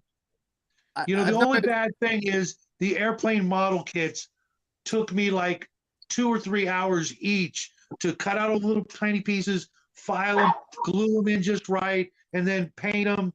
That took another, you know, X amount of time. Just assembling them was kind of a pain in the butt. And to get a box of like 3 airplanes is like, from them is like $50. And I'm like, well, crap, I can just go, you know, get some airplanes out of my Battletech stuff or some other game and just, all right, here we go. We're just going to use, you know, same numbers, but different looking planes, because the numbers are just like, you know, I looked at the two factions and they're like, kind of the same. Okay, cool. They just look different, you know, like kind of like you guys remember Broadside, right? Oh yeah. The Milton Bradley or something like that. It was the board game, you know. It was the same kind of thing, you know. That was a part of that series that had Empire. It had you have that one right behind you. Battle Cry. Sword Samurai, or is it Sword of the Samurai? Shogun. It's right up there. Hold on. Or Shogun. Yeah, it might be. I've got it right up here. What is it called? Is it? Well, mine is Samurai Swords, but I got that at a. It's the same game. They just renamed it. Series, they renamed it. I had Shogun back in the day. I got rid of it, and then I picked that one up at a yard sale, not even 20 houses away from my house, for $5, and it was totally complete, not missing a single piece. And then I said to my son, "Hey, let's play." And he was like, "Nah, I'm not into ninjas." And I'm like, "Oh, you know, I always got my ass kicked at that game." Every time I played that game. I'm going to say something. If anyone's read the White Box for D&D, okay. Sorry, I just wanted to ask real quick. Ultimate One World War II. Do you play Dust Tactics? Is that what you're referring to? That sort of game, or is that a different? Does that mean something different? We have all the dust stuff, Dust Tactics and Dust Warfare that we're going to eventually play through. Awesome, but we play everything Weird World War II, all the different game systems. Everything. There's a lot of them. Very fun. Yep. Yeah. Very fun. And that's exactly what, you know, RPG Grandma's talking about. You know, at the end of the day, you get your diehard friends, and you can find the group to get all together. And I know about the plastic and stuff, and I don't disagree with James L talking about, well, not being paid kills 5. That's somewhat true, but are you playing the game to play the game, or do you want the whole thing? No, I'm just joking with right there. It said don't need friends. That was referring to the fact that Bo has 3 kids. So yeah, you could use that. But yeah, I like the smaller stuff. I want stuff that's fast. I would much rather, as I've gotten older in my day, with the exception of a role-playing game, and there are a couple of other games I like, I'd rather play a game that takes an hour and no more than 2, And if I'm going to play in 4 hours, I can get anywhere from 2 to 4 games, then have one game. That's the way I am. And I got to say something, because as much as we talk about the GW stuff and all these things, you can really see where Gygax and Arnor came about with the whole role-playing stuff. Oh, this character will improve over time. My leader gets, certain abilities. And you can see where that evolution, and if you look at the old D&D for the flying rules, you can see where they got it from I think the original one, they took it from like a 1940s or I forgot what it was, where they took the old flying war game. Yeah, flying airplane. That's the way that they do it. And by the way, if your mount died, your character died too. So you can understand that, and it just evolved from there. Yep. There's a lot of it, but like Blood Bowl, if you have a big any of you guys ever play that? Because I've never played Blood Bowl or Dungeon Bowl, and I always wanted to, but I couldn't find anybody interested. Although we did play a Titan Bowl where we played a football game with Titans, because we had so many Titans, and we took one of the, if you guys remember the old, I think it was the mole, not the termite, but it was the drill, Imperial Guard drill that would go underground and then pop up. We used that as the football. The mole, that's funny. Well, it was a fun game, but we only did it once. But I never played it. I was wondering what you guys thought of it. It's fun. You're talking about wanting a game that you just open and play. Blood Bowl would be one of those. It's just a couple teams. You just play football, and that's it. I mean, it's not very hard. I know my friend Grim here, you played, it was Talisman, wasn't it? That was another one of those games they put out. It was literally like Talisman was fun, it was like an actual board game. You played it, you put it away, and that was it. I don't think there was any leveling up or anything like that. A lot like Hero Quest. Well, didn't Hero Quest you still improved over time? You had you got more and more equipment and stuff. Yep. Hey, what's happening? But man, what was there? They did a 40K version of Talisman, didn't they? I don't remember what it was called. There were so many things. Oh, you know what? Go ahead. I want to hit this comment before I forget. Oh, you got it? There it is. That's a cool game. Is that the game? That's Talisman. That's the card game. With the cards and the Oh, okay. That's it. There it is. Fun game. Did any of you guys ever play Battle Masters? Because not only did I play Battle Masters, I have a copy of it. Yep, I kept the plastic tower and went out and bought a second game, and I still have the 2 plastic towers from 2 different sets, just because there's such a great piece of plastic terrain that I can slap anywhere, and I got rid of everything else over the years. I used to work for KB Toys, and I got rid of those. $5 a piece, so I bought some for friends and a couple for myself. Do you guys remember? So about the same time, crossbows and catapults. Did you guys ever play the original of that? Oh, that's fun. Yep. Oh man, that was wish I would have kept that stuff. Yeah, that would have been a great game to get my son into it. If I'd kept it, that's like a phenomenal gateway game for the little guys. You want to get them into this kind of a hobby, because we've got Bo's got kids, I've got a son, Alman's got my kids like gaming. No, they don't, right? Well, my son likes different games, and so I try. I buy games that I want to play, and he goes, "Sure, Dad." And then the games that still have Dark Future. Holy crap! Okay, I need that address. I'm going to be taking a trip. I'm going to break into your house and swipe that. I mean, there's so many great things out there that it's funny, because if you play on I don't know what to say. Is a lot of times I like to buy games for rules, and I care less about the minis, and then unless they have really great minis. But a lot of them, it's just like, and I'm going to just mention Space Hulk. Man, they had all these different boards and everything else that would just slap it down and play, and then they gave you rules to say, hey, if you want to modify it or you want to use a point system to get together, you can see how some stuff evolves. But man, the problem that I have with it is it's starting to become a competition tournament style. And when you start, and once GW has become a tournament. Their game systems are designed for tournament play. It's not about but it's not even balanced tournament play. It's not like they even. That's the problem I have with a lot of it. Is like like one of my great things I think that we did one time is we were playing Space Hulk, and the very first mission for anyone that's played it, your job is to go over and to flame a 2 rooms. And my character, my squad of 5 minis went over, and my friend was attacking, and I had like a couple AP points. He attacked from behind. Somehow my Terminator survived being attacked from behind by a Gene Stealer. I had 1 shot left. I used 2 AP points. It is expensive. Caught the thing on fire, and I won that mission. And I agree with James L saying about Mantic. Mantic in their what is their skirmish game that they have? Not the it's the one that I'd have to go look it up. Well, what's unfortunate, Kevin, I totally get it. What's unfortunate this isn't a cheap hobby. This isn't a cheap hobby. I was just about to say, GW unfortunately has set the fucking manufacturer suggested retail price for all this crap.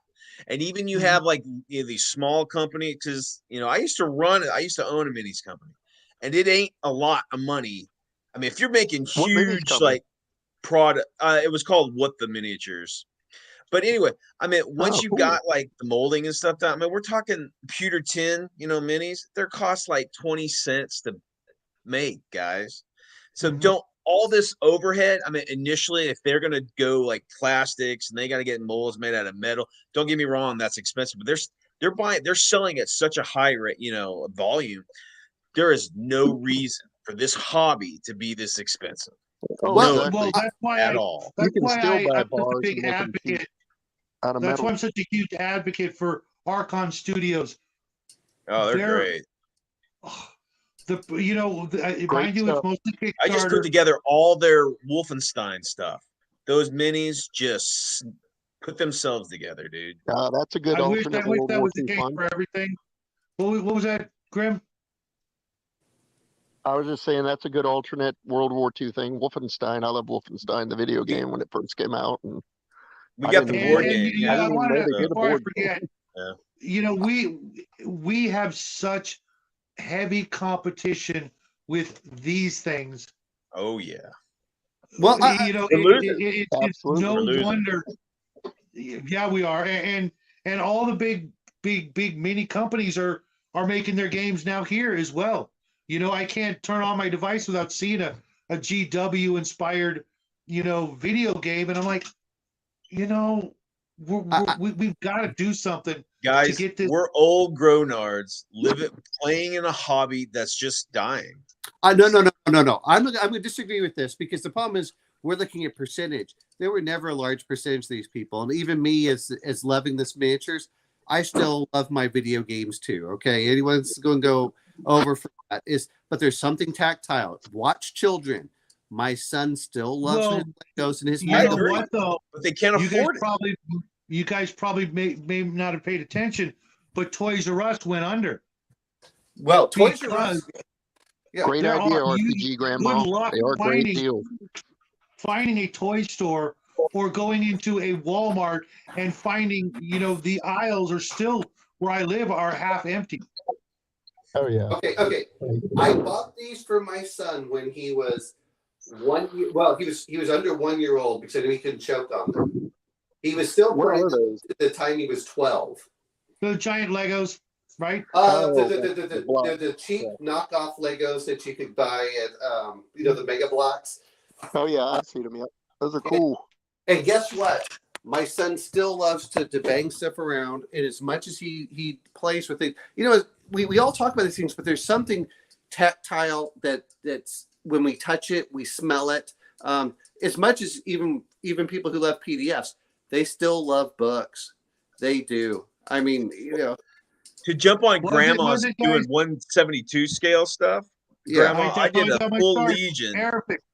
Airfix. I did a full Legion of 172 bendy, Roman Legionnaires. Well, as a dumbass using enamels on this stuff. It dried, and I started playing, and it all just flaked off. Yeah, I got a friend who uses those for all his war game purposes, and the barrels bend, the figures, he makes beautiful figures, and then in one game, people pushing on those barrels, that stuff flakes right off, which is sad, but he makes nice stuff. He made a South African war, Boers and British, beautiful work. I'm working on it. And he get sadly, out of here. he sadly, after one game, quite a few of them were already messed up. Well, Shadow, if you're coming down to Texas, brother, it's everybody from California is coming to Texas too, man, and you're gonna. It's outpricing the Texans to live here, guys. It ain't fun. It's not about the money. It's about other things. How far? My boys in Darrow, about an hour north. Wait a minute. You're probably right where I am if you're an hour north of Austin. Are you in Texas? Yeah. I'm in between Waco and Austin. I'm in Temple. Yeah, I am too. You're in Temple, Texas? Yes. What the fuck? Dude, we are throwing dice, brother. I didn't know you were in Temple, Texas. Okay. My wife's mother-in-law lives in Georgetown, outside of Austin. Dude, yeah, that's less than an hour. 40 minutes away. But I mean, we got to meet up, man. It's not definitely, that hard. Dude. See, but I'm right off of 35. Cool. Okay, so I'm like 2 miles away from the HEB on 31st. So, dude, I'm like right behind Buc-ee's, basically. Oh, okay. Aren't you coming, Shadow? Didn't you say you were going to do a game thing in Texas? Holy shit, dude! We're gonna hook up, man. Yeah. We'll have guys. to exchange after the. That is so freaking cool. I'm so happy for you guys. That's crazy. Shadow, when are you doing that thing in Texas you spoke of? I was just saying, my son's in JROTC. It's his first year of high school, and he's already a second lieutenant. Okay, I was trying to explain that to his mom, and that's kind of a big deal. That's a big deal. I mean, he started. Okay, he's still in freshman in high school. Okay, and he's still got a couple more months, and he's got it. He's got the whole plan, the whole mentality. I see him doing marching and steps. When he's getting ready for school, and it's all there. Okay, I'm not going to screw that up by rushing into another state where they're probably a bit more patriotic when it comes to the high schools and stuff. And I put him in a new high school, and he may lose a bunch of his rank, etc. If he stays here for a little bit longer, he could go up real high and then transfer and keep his rank. You know what I mean? You had just spoken, no competition about you going for a game convention. You had said that. Yeah. Oh, yeah. You're right. Before I move, I'm right now. I'm working on having a game convention in Texas. So you two guys are going to have to help me out because you're already there, and I know a bunch of other people that are there. It's going to be called ShadowCon. It's probably going to be in 2024, and because I'm working with some other game companies and stuff to get some stuff to me that I could then take there, and we'll just have a weekend at whatever hotel we pick. Okay, wait a minute. You guys are already there, so I have to say something. If you can do ShadowCon, are you going to put it near the eclipse on 2024? Because Temple is right over under the 100%. Really, that's a good. Keep reminding me of that because I wanted to make it honestly, I wanted to make it like near ReaperCon as in time wise and location wise. I don't know what goes on. It really depends on how big you get things. I don't know I know they've got the Comic-Con here, and that was kind of insane because it was one of the few places. You go to Millennium Con every year? What's that? Do you go to Millennium Con down in Round Rock? No, the one I went to was the Bell County Comic-Con that they have here. Oh, and they never have any RPG stuff here. I was like, I don't know what the Bell County Comic-Con is. It's comics. Come on, it's comics. No, every year down in Round Rock in November, Millennium Con. I met the cast of Firefly at all of us playing in the con. It's amazing. Well, and see, but you're near the big con that has a lot of stuff. Here, it's a much small one. Actually, I didn't, but they have it. It was one they didn't have it during the first year of COVID, but when everyone else was closing their cons, that was cool to go over there, and I didn't have to wear stupid masks and all the other crap that they had for everyone else going to this stuff. And I, sometimes I go just to drag my son just so he can see stuff, and I like to sit down and talk. Well, I sit down, but go around and talk to artists and stuff. My son liked the Teenage Mutant Ninja Turtles, so I got to meet Eastman, and that was kind of cool. Cool. Yeah, whatever it takes. Eastman, man, the man who married Julie Strain. Woo! What a lucky man. I don't know who that is, but I'll take your word for it. She's the pretty much the cover model for heavy metal during the late 80s and 90s. No, she's the one for Heavy Metal 2008 based. The movie. Yeah, that was it. That was I think they used her as the model for the female. They did. Anyway, no, I'm sorry about that, but yeah, man, there's a lot. You know what? Speaking of which, there is a game store. It's over by Clean. I just don't want to drive like 35 minutes over there. Game nights. I forgot what it was. Well, it was a small area, and it got so popular he actually expanded it. It's I think Game Nights is right near where. Great store. I think Game Nights is near where Bruce lives. That is a great store. Chris in there is awesome. As for Chris, he's a really nice guy. I went down there and nice. I just wanted to say, nice people if you're in that area. Very nice near Austin. Whether they're in Austin, they're wonderful people. That's Game Castle. Oh, that's the one he's near. That's the one. Yeah, that's a big one though. That's the Austin one, yeah. Well, there's, but I forgot what it was called. But man, he wanted to be closer to Fort Hood, and I can't blame him for it. But hey, Crafty, welcome to the show. Yeah. But that was really good for you too, Charlotte. Oh, real quick, Charlotte, I need some photos. I want to see what you did with the stuff I sent you.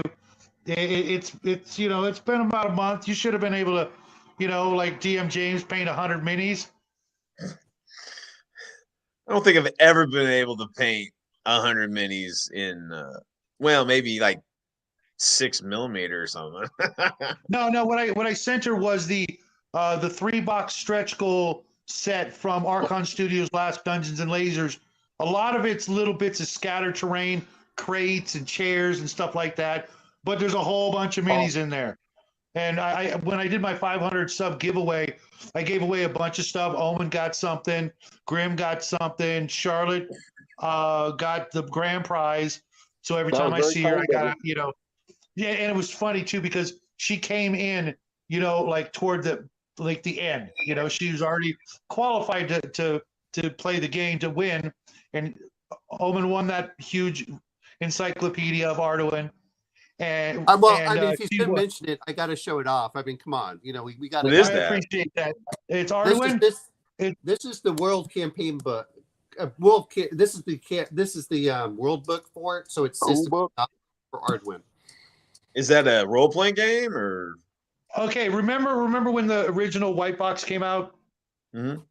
Well, maybe not remember, but shortly after that came out, David A. Hargrave made some supplements for D&D and got in some trouble for doing it. He's like, okay, fine, I'm just going to make my own stuff. And it was this gritty, West Coast sort of gonzo version of D&D. Awesome. That you would dig. Very well done. He passed away. He passed away very young, but my friends over at Emperor's Choice got all of his work, all of his artwork, all of his artifact cards, all of his dungeons. They're like 100 modules that he wrote before he passed away. Just a mountain of literature, and they're putting out a new game this year, next year, and all kinds of stuff. And I'm helping them out as much as I can. Between making videos and doing a little bit of brainstorming with them and stuff behind the scenes. Nothing major. I won't even probably get my name in the book. Maybe, but they sent me everything in the catalog. And then they sent me a crap ton of stuff to help give away for our 500 sub giveaway, including the book Omen just showed and some other extra books. And then during the show, he said, okay, you know what? We're also going to give away these. We're going to send you these books to also give out. So they sent me just a mountain of Super stuff. nice guy. That's cool. Yeah, and no wokeness whatsoever.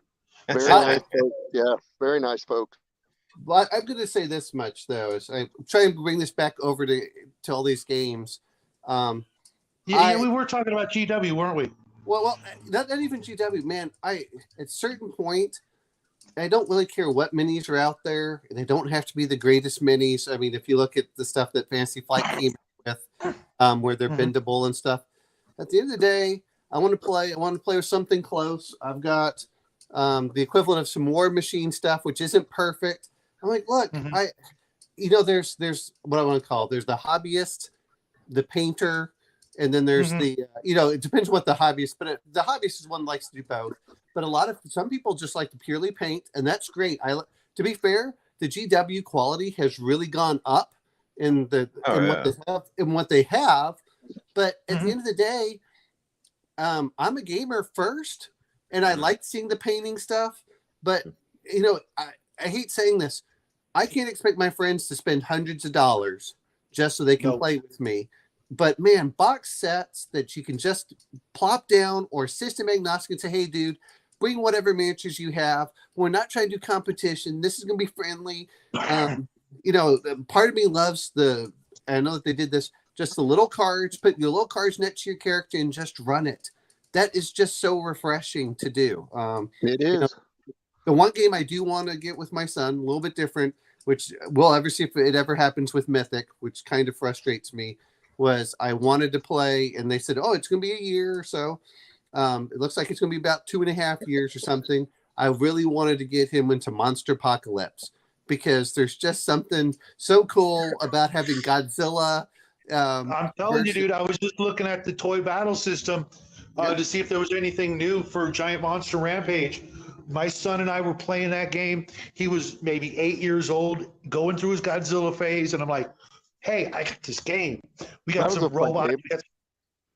We got some rubber dinosaurs. We got some Legos. And we sat and we played that like crazy over one summer. And, every once in a while. For a boy. Yeah, and the whole system, because it wasn't just, they had the Godzilla game, but then they had an Army Man game and an action figure game. I'm like, you guys geniuses. Cool. Yep. And you can get it all on drive-through RPG for dirt cheap, and you get a 80-page book and whatever's lying around in your kid's toy box, and you are good to go. There is one more group that you left out there. Don't forget, for all the folks out there like me, I'm a crossover guy. That's a dirty word if you're a pure historian. Dude, try your moniker is Weird World War II. Everybody hates you. Historical game. I'm like, dude, I have a degree in history, bro. I know exactly what you're playing, and it's weird. I don't remember King Tigers in friggin' the desert. What the hell? Or Hitler in a bubble robot suit. Exactly. Dude, I love your channel, man. Thanks. I one of my favorite new channels. So I'm gonna help you get whatever subs we can. My brother, I love Weird World. What you see? That's the thing, man.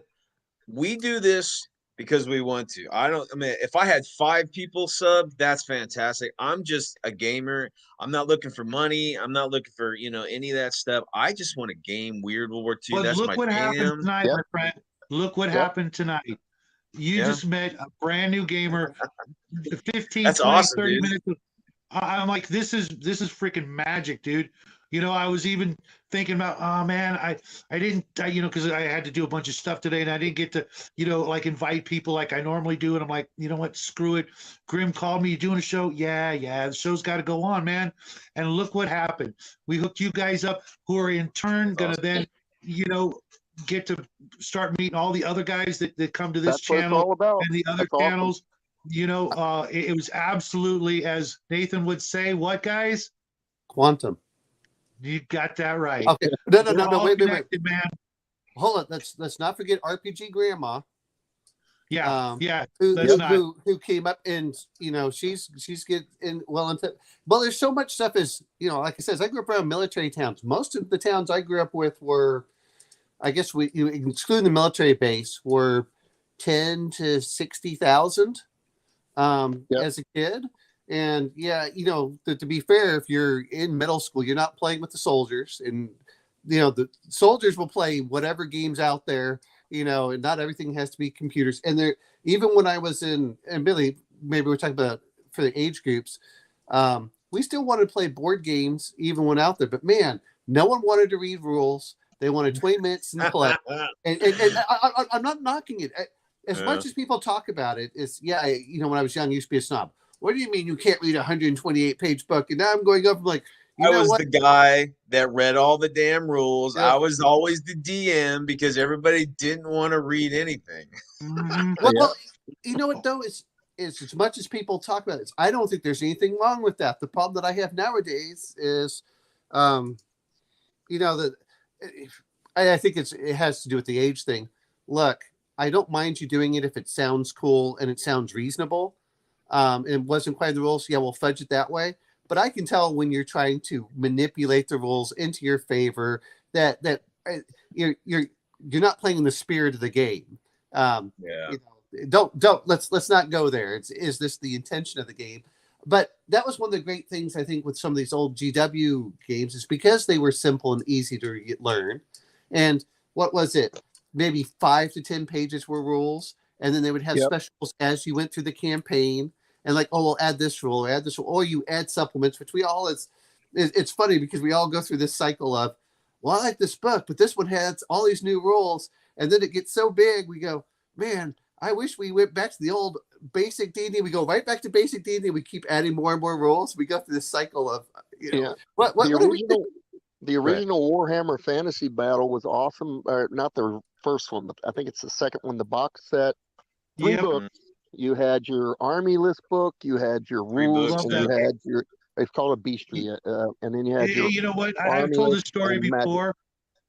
I was so angry because I had gotten into Warhammer Fantasy Battles, and then I found out Warhammer Fantasy Battles 2nd edition was coming out, and I'm like, you bastards. I kept hearing, all your stuff is no longer usable, and they changed the rules and all this stuff. I wrote them this scalding letter to Games Workshop, I with a stamp and everything, and, I literally signed a letter, rotten hell, and nice friendly about ending. And that's when I lived in Virginia, my ex at the time and we were playing it together, and I'm like, it was fun, she was an ex-Marine. So we were having fun doing that. And 2 weeks later, I get a knock at the door. It's the mailman, and he hands me this big old box, Warhammer Fantasy Battles 2nd edition. They sent it out to me and like, we don't want to lose you. You know what I mean? That's when they cared. Exactly. Exactly. What happened to that? I'm going to say this exactly is they went public was the big problem, and then right. This is one of the things I liked. I liked some of the old stuff. Whenever you'd read the books and you flip through it, and it would have the little story that was like 1 page, and you're just like, oh, I want so much more of this, but I didn't want the whole books. I just wanted to read a little bit. Just they're bringing little quotes and things, and that was great. But I also the little flavor text and all that good stuff. Warhammer Fantasy. I think I got Warhammer Fantasy Battles 3rd edition, the hardback. Yep. And what was so nice about it was, unlike the later editions, and we're going to talk about when they went into, in the 90s, which is when I think a lot of things went downhill. But there was no codex. Yeah, well, that's the role play. That's the role play. I'm talking about the fantasy battles. It had all the rules for everything. So cavalry had X rules. This had X rules. And when you went over and it would say, that the Lizardmen might have a little bit different rules, just a little bit, but it would say like Lizardmen have this rule or something like that. But it was like cavalry acts like this. Cavalry can do this. Cavalry can do that. And they mimicked real world tactics for the. If you remove the magic, you could still play it as a decent. Oh yeah. Well, They don't forget they came out with that awesome series of which they don't have anymore. The Warhammer historicals, yeah. Historical. Yeah, those are awesome books. I have most of them. I'm trying to get all of them. Hey, whatever happened to Rick Priestley? Didn't he do his own stuff and go off the side? I think so. You know, and I liked the stuff that Rick Priestley did. I thought he did great work, yeah. But man, he just helped do Bolt Action, didn't he? I think he did, yeah.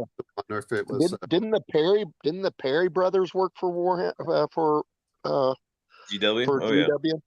Yeah, they were awesome. Second, third edition, I think they were big. The Perrys, yeah. Yeah, well, and now they make beautiful historics. Well, he did War Master, and but yeah, I don't know what else he's done. Apparently, okay, Beyond the Gates of Antares, apparently.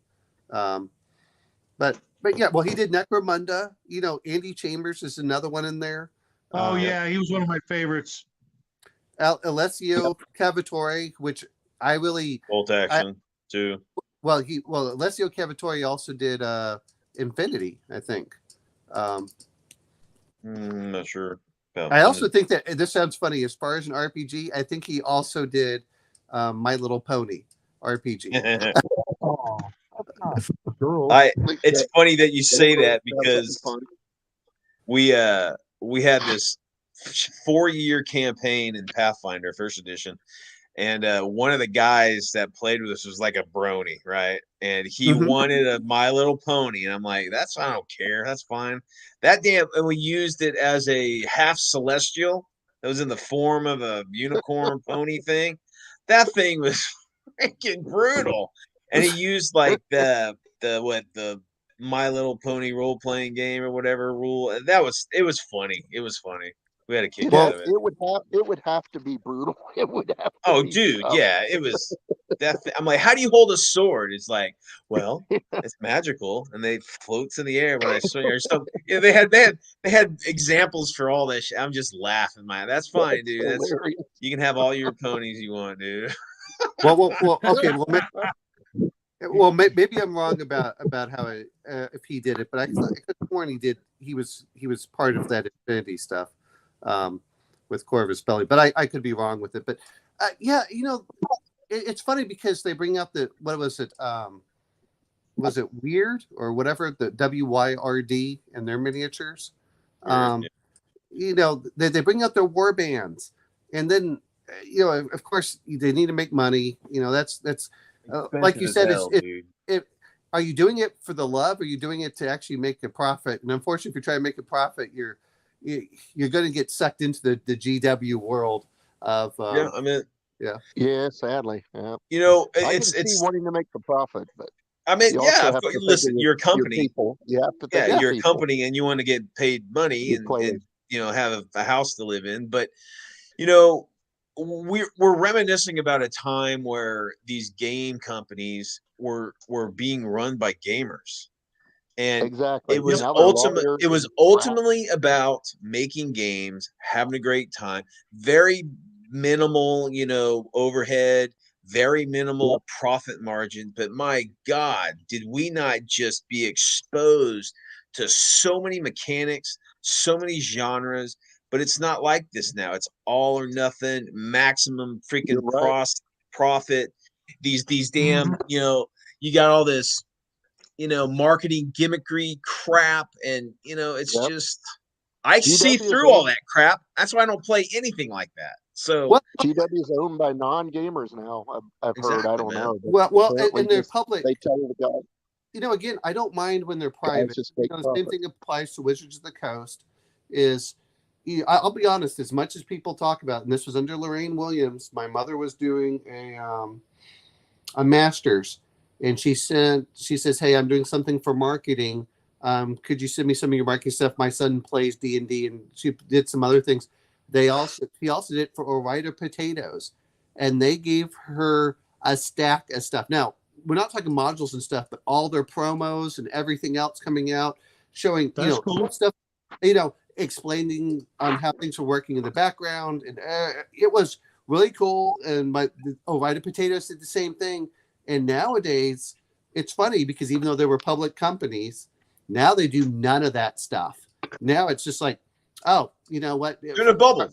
Our public relations. Well, that's not true. GW sends out a mountain of stuff to the big YouTubers, and that's cool. I've been on the receiving end from many a company, and you know, it's just, you know, it's free advertising, and you know, we don't have TV like we used to with commercials, because if we did, you'd be seeing Games Workshop commercials, but instead they got to go the next best thing, which is the YouTubers, and those guys get, you know, some cool free stuff. Army Painter does it. Oh yeah. No. Does it. They all do it. But they don't rarely play with students. They don't do it for college students, is what I'm saying. It's like I said, my mother was in her 40s at the time, but the whole point really is that we're talking Ore-Ida potatoes. They would used to do this stuff, and nowadays they don't do a lot of that. You know what though? I have nothing bad to say about Goodman Games, because Goodman Games did me right with the whole stuff. The same thing with Free League. There's a lot of them that are doing stuff, but I'm sorry, guys. This is the funniest thing I've read all night. Oh, that was pretty funny. Pink talking. Yeah, well, you know what? Having charisma, right? No. Anyone that's been around horse girls understands. Not even touching that. Yeah, I dated one. Yeah, I know. Yikes.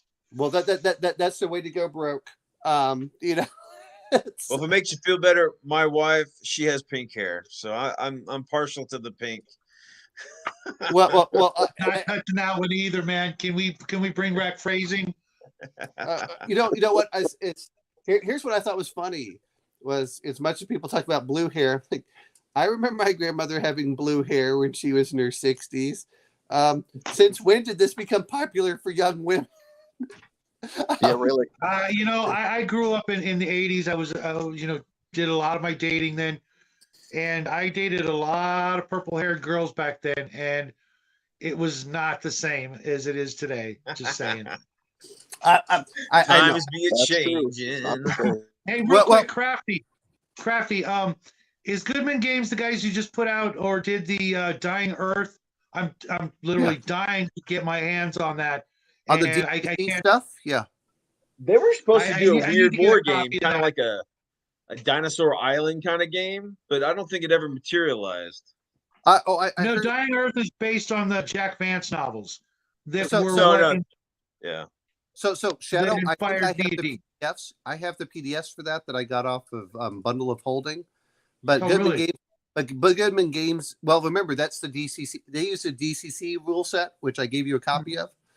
But I also have, but you know, they treated me really well when I won those dice, because I if you give me free stuff, I'm going to plug you. Okay. I don't care. Which gave me Ardawood. I'm going to pull out Ardawood, but, they gave me 18 sets of dice, that were pretty cool.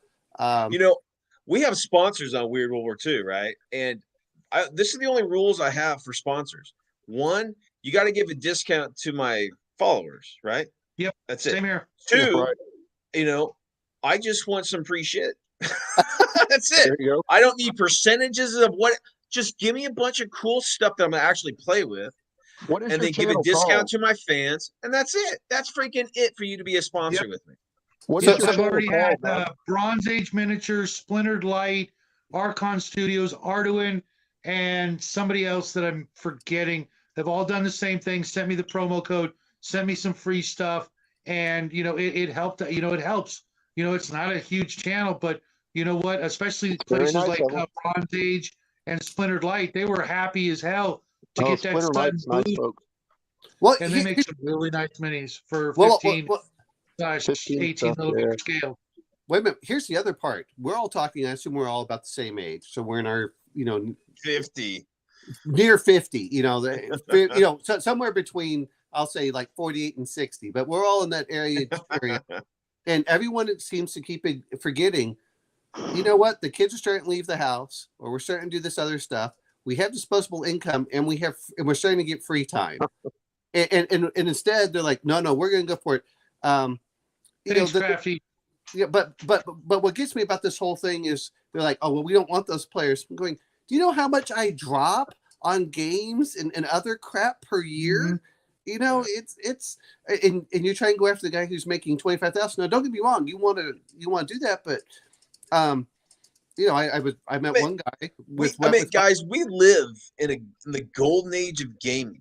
We have access to so much by so many, and for us to even give a damn what Wizard of the Coast want to do, screw them.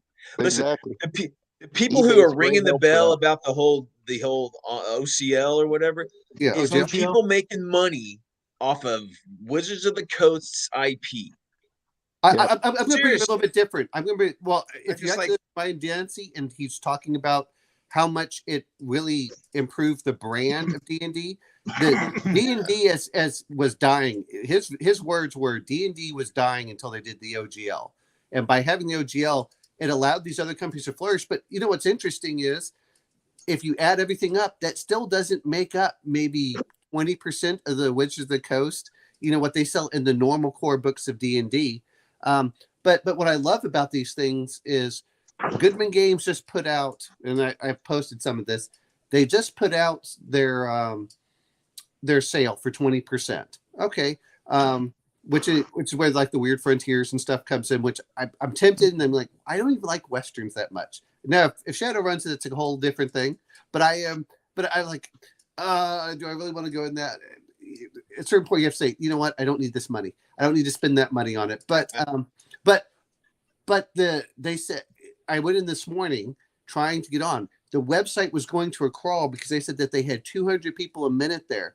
The OGL has by them screwing up the OGL, a lot of people, and I don't know how we all were, but I know I was the same way. At a certain point, you're kind of like, D&D's getting kind of old. It's getting kind of stale. And then you get this big push. You're like, yeah, what left in fourth? Done. Well, I left in second in 92. I found Storyteller System. Boom, I was out. But I still like D&D myself. Well, but it doesn't mean I don't come back to certain things. But my whole point was, it has pushed a lot of these 5e players out and say, I like role playing. I just don't like Wizards of the Coast. Let me go check out other stuff. What's my famous line about it? AD&D was my first love, but she don't mind if I cheat on her. Yeah, exactly. Well, yeah, yeah, exactly. It's one of those things. I mean, in our age group, GW was our gateway in a lot of ways, and then we evolved from it. Yep. We walked away from it when it changed in the way that wasn't the way that we liked it when we first walked into it, and we sought that new, the new horizon, and we found all this extra new shit that we even heard of, and we're like, boom, that new undead smell. Yeah, and you're just like, wow, I need to really and now with the internet and the blogs and the vlogs and the tweeters and the beaters or whatever the hell is all out there now, you have access to so much. Okay, you just gotta find what you want.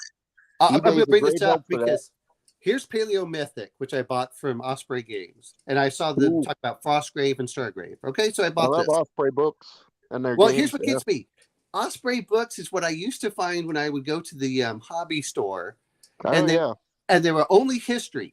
They were only history when I was growing up as a kid. So I used to buy the books in like the Zulus or the French Foreign Legion or whatever else. And they had and they had all the paint schemes. So if you bought the plastic, I don't know if you guys did this, but when I was a kid, I used to buy the World War II little plastic 1x72. Sure, Airfix, and others.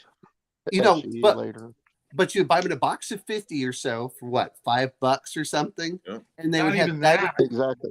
And they would have the guy with the grenade. They would have the bazooka, and you'd have all of and they would have the squads that were realistically based and everything else. And now what are they producing? Not only are they producing those old history books, they're producing role playing games.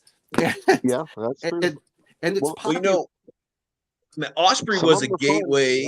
Those Osprey books were gateways to historical stuff because they're pretty thin. I mean, they're okay for some specifics, but those were like my entry level, into history. Yeah, and then I kind of like this. Me being who I am, I'm gonna go just crazy and learn everything I can about the French great porn. little references though. If you're wanting to get into a period, you buy that Osprey. When they were, I mean, you can still find them on eBay, reasonable in other places. You Well, buy that book, I think 10, they still sell 15 those. bucks, and Yeah, it's sorry. a good introduction. I bought Jackson some of those books. I think he's enjoyed them, right, Shadow? Yeah, because it was the era that he's big on. Yeah, As he a likes weird little kid. It's Spanish Spanish Civil Civil War, I think it is, War and World War and II. he's the only person on the planet right now that has probably bought that read that particular book. I read But it. Spanish Civil War stuff. I read it. Not a lot of people. That's awesome. Not a lot of people know about the Spanish Civil War, and he does. He likes that. That's very cool. Let's talk about the Osprey books because a lot of them are in there. But I just like to mention this: the Italian colonial troops from 1882 to 1960. I mean, those were the books that I used to buy as a kid, and then I would buy the World War II minis, and I would look at them, and I would look at how people would actually paint them.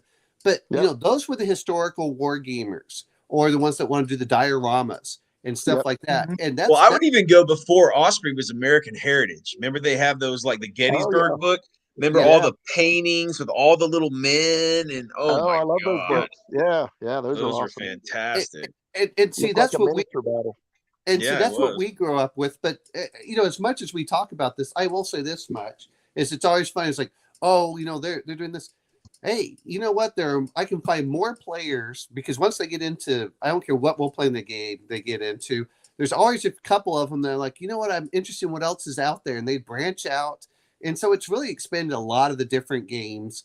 My friends didn't even know that there were other role playing games until I came in, and I said, but as soon as I mentioned. And this is where strong IPs come in. This is where we do have an advantage with GW and some of these others.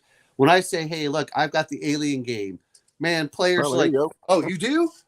Yeah, we might want to play a game. Well, it's funny. You were pining on Space Hulk. Yeah. That is just a ripoff of the Alien, the 80s Aliens board game. Well, that's interesting there, Cav. Complete ripoff. Oh, you got to get that, man. That's a great one. Well, the other thing that I liked about Space Hulk over some of these others is that because it was a board game, combat was so much faster. Man, it's so easy to roll. It's like, well, how fast does something die? It dies fast, yeah. Yeah, I mean, it's whenever you're starting to do the guns, I just to give you an example. Oh, I'm sorry. Go ahead. I was just going to say I still love the original Gene Stealers. They look awesome. Oh, with the tentacles multiple in the arms, yeah, they were. Yeah, awesome. If you look in the book, in the original one, they don't look like they have those humanoid faces. They have the tentacles in the mouth. That's from the Rogue Trader, yeah. They looked Cthulhuid. I seem to remember that. But so what I liked about it though was roll 2 dice, and if you score 6, it dies. And you're like, oh, okay. And then only a few of them had it. But I decided, I said, oh man, that's terrible. We're going to play the 40K Rogue Trader rules. That will do better. Yeah. Oh my God, the Terminators. I think they killed like 2 Gene Stealers before the Gene Stealers took them down and cut them apart. I went, what the hell? After that. But that's one of the things a little bit different on this is they talk about it, but why, if GW is smart, I'm not saying they are, but if GW is smart, they would try porting over the equivalent rules. Now it's harder when you have all these armies, but man, when you could do that and you could do, hey guys, guess what? You only have to roll a certain number of dice and determine how many people die very quickly. Get rid of the toughness rolls, get rid of the armor rolls, all this other. Just rolling, dude. Yeah, just roll it. If you roll high enough, they're dead. And just like boom. Oh, okay. It's to the point, people are rolling like 100 dice in one volley. I'm just like, that's insanity, man. That's insanity. Some of those rolls, yeah. I've noticed 6 needed on a bunch of archers, absolutely. I've noticed that this community, there are a lot of dice addicts out there. That's what I call them. That they love the dice pools. They've got these huge collections. Mind you, everybody knows I've got about 25 dice. That's it in my dice bag. That's all I got. I used to have thousands, but I gave them all away to players, but there are people out there that can show you, Sparklet's water bottles full of dice, and they know people out there want to use them.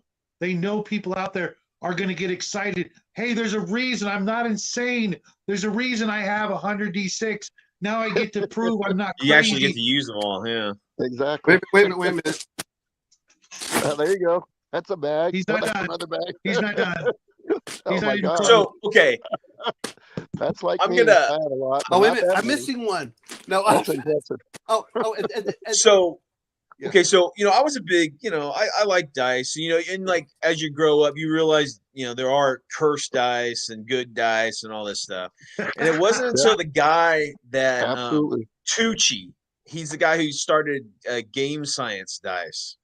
Okay. He made a video about how, like ChessX and all those guys, how they make their dice. They're all pretty and wonderful, but they put them in an agitator and they actually it's all rounded edges. There's no sharpness to it. And that's why your dice suck.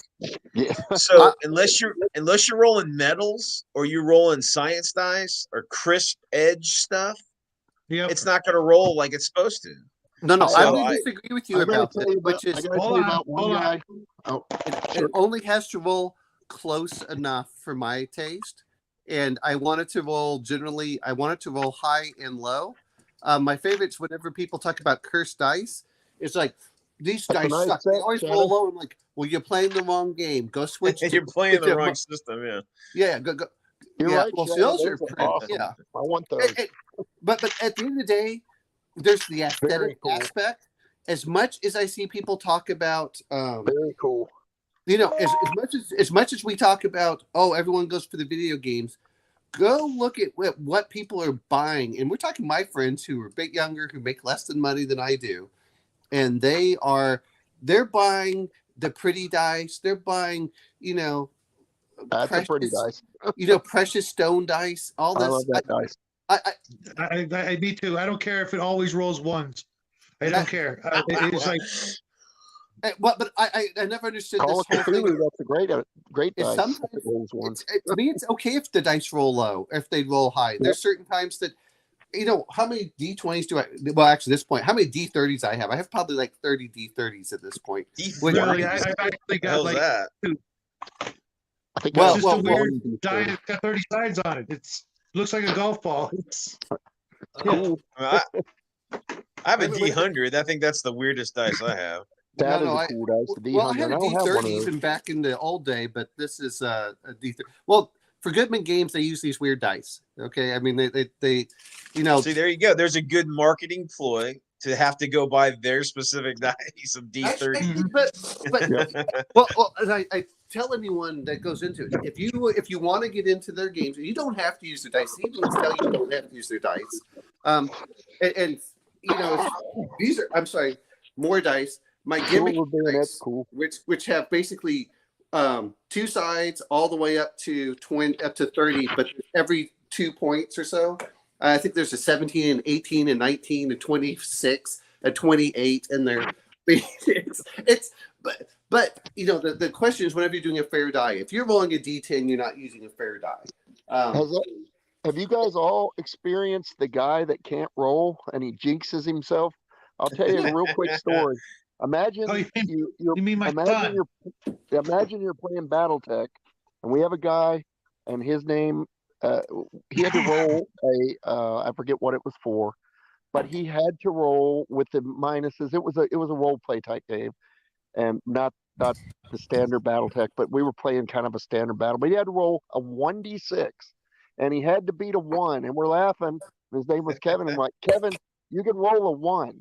And we were laughing. He's like, but go ahead and roll it for us. And by golly, that guy jinxed his dice. It jumped up on a piece of cloth and sat there at an angle to where it was no number. He failed to roll a 1. I never saw it before or after, but boy, he was depressed. Well, and see, I'll be honest, is I'm somewhat of a dice snob. Yeah, I have like one of those micro D6s left. We call them Hobbit dice.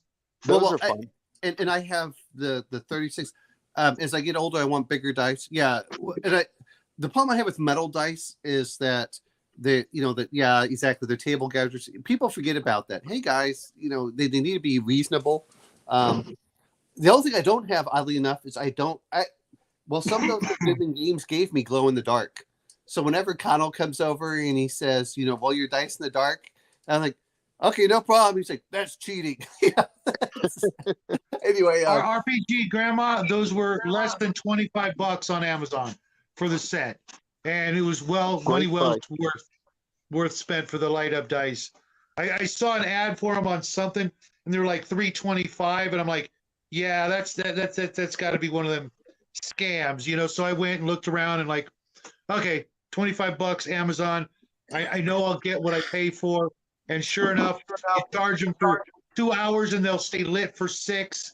It comes with the charger and everything. I'm like, yeah, we're gonna play some Call of Cthulhu in the dark real soon just to get to use those. I mean, we talk about the dice nonsense. The other part too is for a lot of these games, people forget if the old Rogue Trader and Fantasy Battles and stuff, they had D10s, they had D8 damage. I think they had D4s. I understand when they went to the D6. It lost a lot of its feel. The reason why they did that is because most of their gamers were role players, so they had the polyhedron, set. So it's like, well, let's just use dice that we know people are going to have, gamers are going to have, and this is what that's what they have. Well, exactly, but D6s are great for a lot of things, but I like the big dice. To me, I like the 25 millimeter, those Conan dice, that big one that I held. It's a lot of fun, but man, anyone that puts minis on a Costco table, if it doesn't matter if it's on the other end, it knocks them over. I don't even have to touch the dice, but there is something intimidating when you roll 5 of those dice on the Modifius system, like and it doesn't gouge tables or anything else. I'm not too worried about it. The only legitimate reason I could see for owning those is if you're gaming online and you need the camera to pick it up and see the die roll.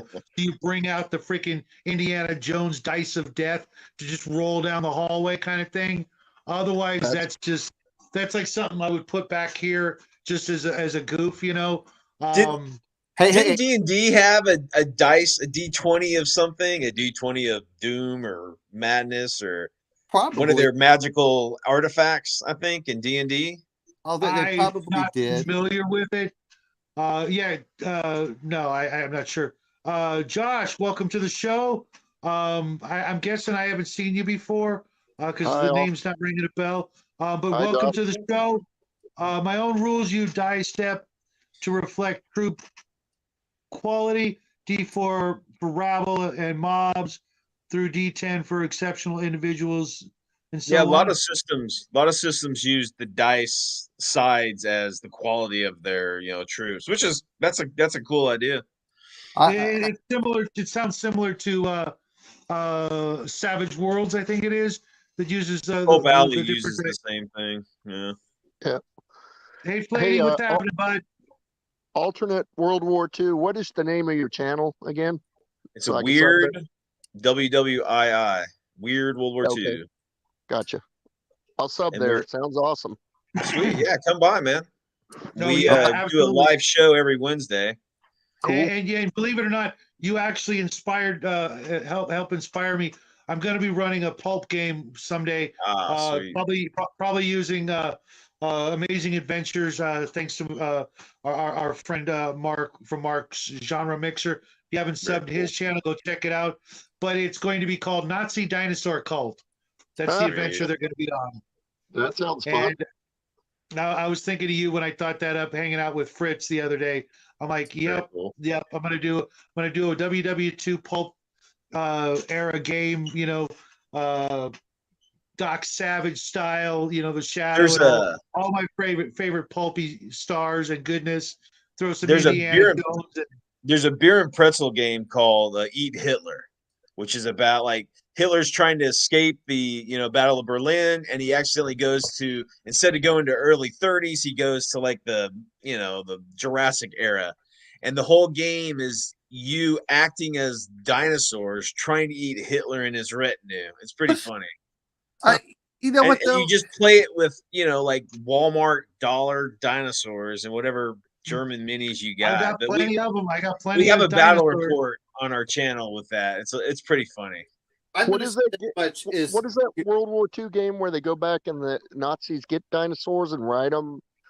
That was pretty fun. So Eureka Miniatures does a line of like, Germans on dinosaurs or whatever, but I don't think there was any specific game. Oh, okay. They're fun looking. Yeah, they're pretty funny. Oh, that's cool. As much as we talk about stuff, Cal, what's happening? As much as we talk about dinosaurs, Predation actually is a really good book if you like the cipher system, but it's really good for setting too. I almost became a paleontologist. I love dinosaurs, and today I bought a 20-millimeter movable jaw. I know, Dave. I know. I was thinking that Twilight 2000. Twilight 2000. That's my jam, old school. Yeah, I love Twilight 2000. I'm gonna throw that at the players I do some weird stuff once in a while. Zombies, not too often. The world's falling apart, and it's a lab that had the scenario is going to be a lab that had Nazis. He was basically, his father was a Nazi scientist. He moved to Texas, as a matter of fact, and then he went and he made. His name is Hans Deppel Mortimer. Deppel being Frankenstein's original actual name, Dr. Frankenstein. So he goes back to that part, and he made a lab. And in the lab, he got dinosaurs regrown. He got zombies. He got giant spiders. So the players have to go in there and improve something. I like what though is that's perfect. First, your inevitable betrayal. How did that line go from Firefly? Yeah, that's unexpected but inevitable betrayal. We shall call it this land. I like that one. Nice miniature. They're from James L. and he sent me a bunch of 15 mil stuff, but 15 mil is not going to work good on camera for a RPG, No. Probably going to be all theater of mind, but I think that'll be better, when we're talking about, Nazis riding dinosaurs in the Jurassic era, or on some mysterious island or whatever. I haven't worked it out, but yeah, I think theater of the mind will work better. Well, as much as you talk about that, is I have pictures of my son next to we was in Hungary and they had a where they had where they had life-size dinosaurs, and oh my God, it's like I took a couple of pictures of it, and of course they had them really decked out in colors and everything else. People don't realize just how big. It's one thing to see the skeleton, but there was one of them just to get the meat on top of that thing. Yeah. Well, I mean, it was next to a triceratops, and like my son looked like this big, and the triceratops is, it's like 10 foot tall at the shoulder. And people forget how big animals are, and the thing's 30 feet long. And I mean, living in Texas, stand next to a freaking cow, like a long dude. That's like a car. I mean, they're massive. And if it's a longhorn hole, you need a big berth, because if they just break wind and tilt that head, you're dead. See, I knew someone who had longhorns, and I kid you not, I'm 6 foot tall. The horns are literally this big, like this, and when they move their head just a little bit, it's like this for the they'll put your eye out. And what's amazing is those animals know exactly where those horns are. They don't just accidentally. Well, anyone watch the I know we've gone completely off the GW. Anyone ever watch the Mythbusters, where they decide to do the cows or the bull in the china shop? No, that go watch that on YouTube. It's like 3 minutes long. It is the worst analogy in the world, because they don't touch a single shelf. That's amazing. Wow. And they said, well, maybe it's just this one. No, they put in like 6 of them all running in between. And they didn't touch it. I remember they're herding cats. That was hilarious. They couldn't get the cats all lined up. Okay, guys. I'm actually going to have to call it. I have to run over to Nathan's channel. For those of you who don't know what I'm talking about, that's the Quantum Show with Nathan Allen, where we're going to talk about cryptids for the rest of the evening. But before I go, I want to thank everybody. I know, and you're welcome. All in my yard. You're all welcome to come join us. It'll start at roughly 9 o'clock. But I wanted to make sure, Omen, you guys. Yeah. After the show, we need to talk. Okay. So don't log out. Just so you know, that if you've never done a show, when I end it, you guys can stay here and chat all night long if you want. Because the show will be over, but you can hang out, exchange information or whatever you want to do. Because I want to see a video of you guys, meeting up and doing this. I'm serious, Go out and have a beer on me or something. He does Octung Cthulhu, so that would be kind of cool to do with. I haven't played the role playing yet of it. I mean, we converted into wargaming, but I got it all. Odysseus sent it all to me. Fritz. Oh wow! I look forward to see you there. But because I have to do a few human things before I go over there. But this was a lot of fun. Huh? Thank you guys so much for hanging out. Good night, Omen. Good night. Good night. Alternate World War II. Grim, I will talk to you real soon. Maybe tomorrow. If not tomorrow, definitely Monday. I will see Omen tomorrow on Connell's show, provided we do Connell's show. My son still hasn't watched Crawl yet. And God knows the village. You're failing as a father, man. I know, man. Crawl. Well, we rented it, so we still have time to watch it. I watched it already. We do a review show. Weapon.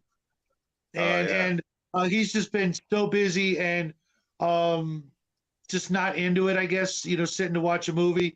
He's either, got very little time after school, or he wants to jump on the PlayStation and play South Park: The Stick of Truth. And I can't blame him because I've been watching him play it, and I'm just like, oh man, I kind of want to play that game. They made a fun video game for Crawl. In the 80s. And I remember that, yeah. Well, awesome. I had my friend finish that right before I went to Iraq. Cool. Anyway, sorry. So, all right, guys, I got to hit the road because I really need to do some human things. Awesome. Thank you, guys. Everybody in the chat. Josh, I hope you will come back.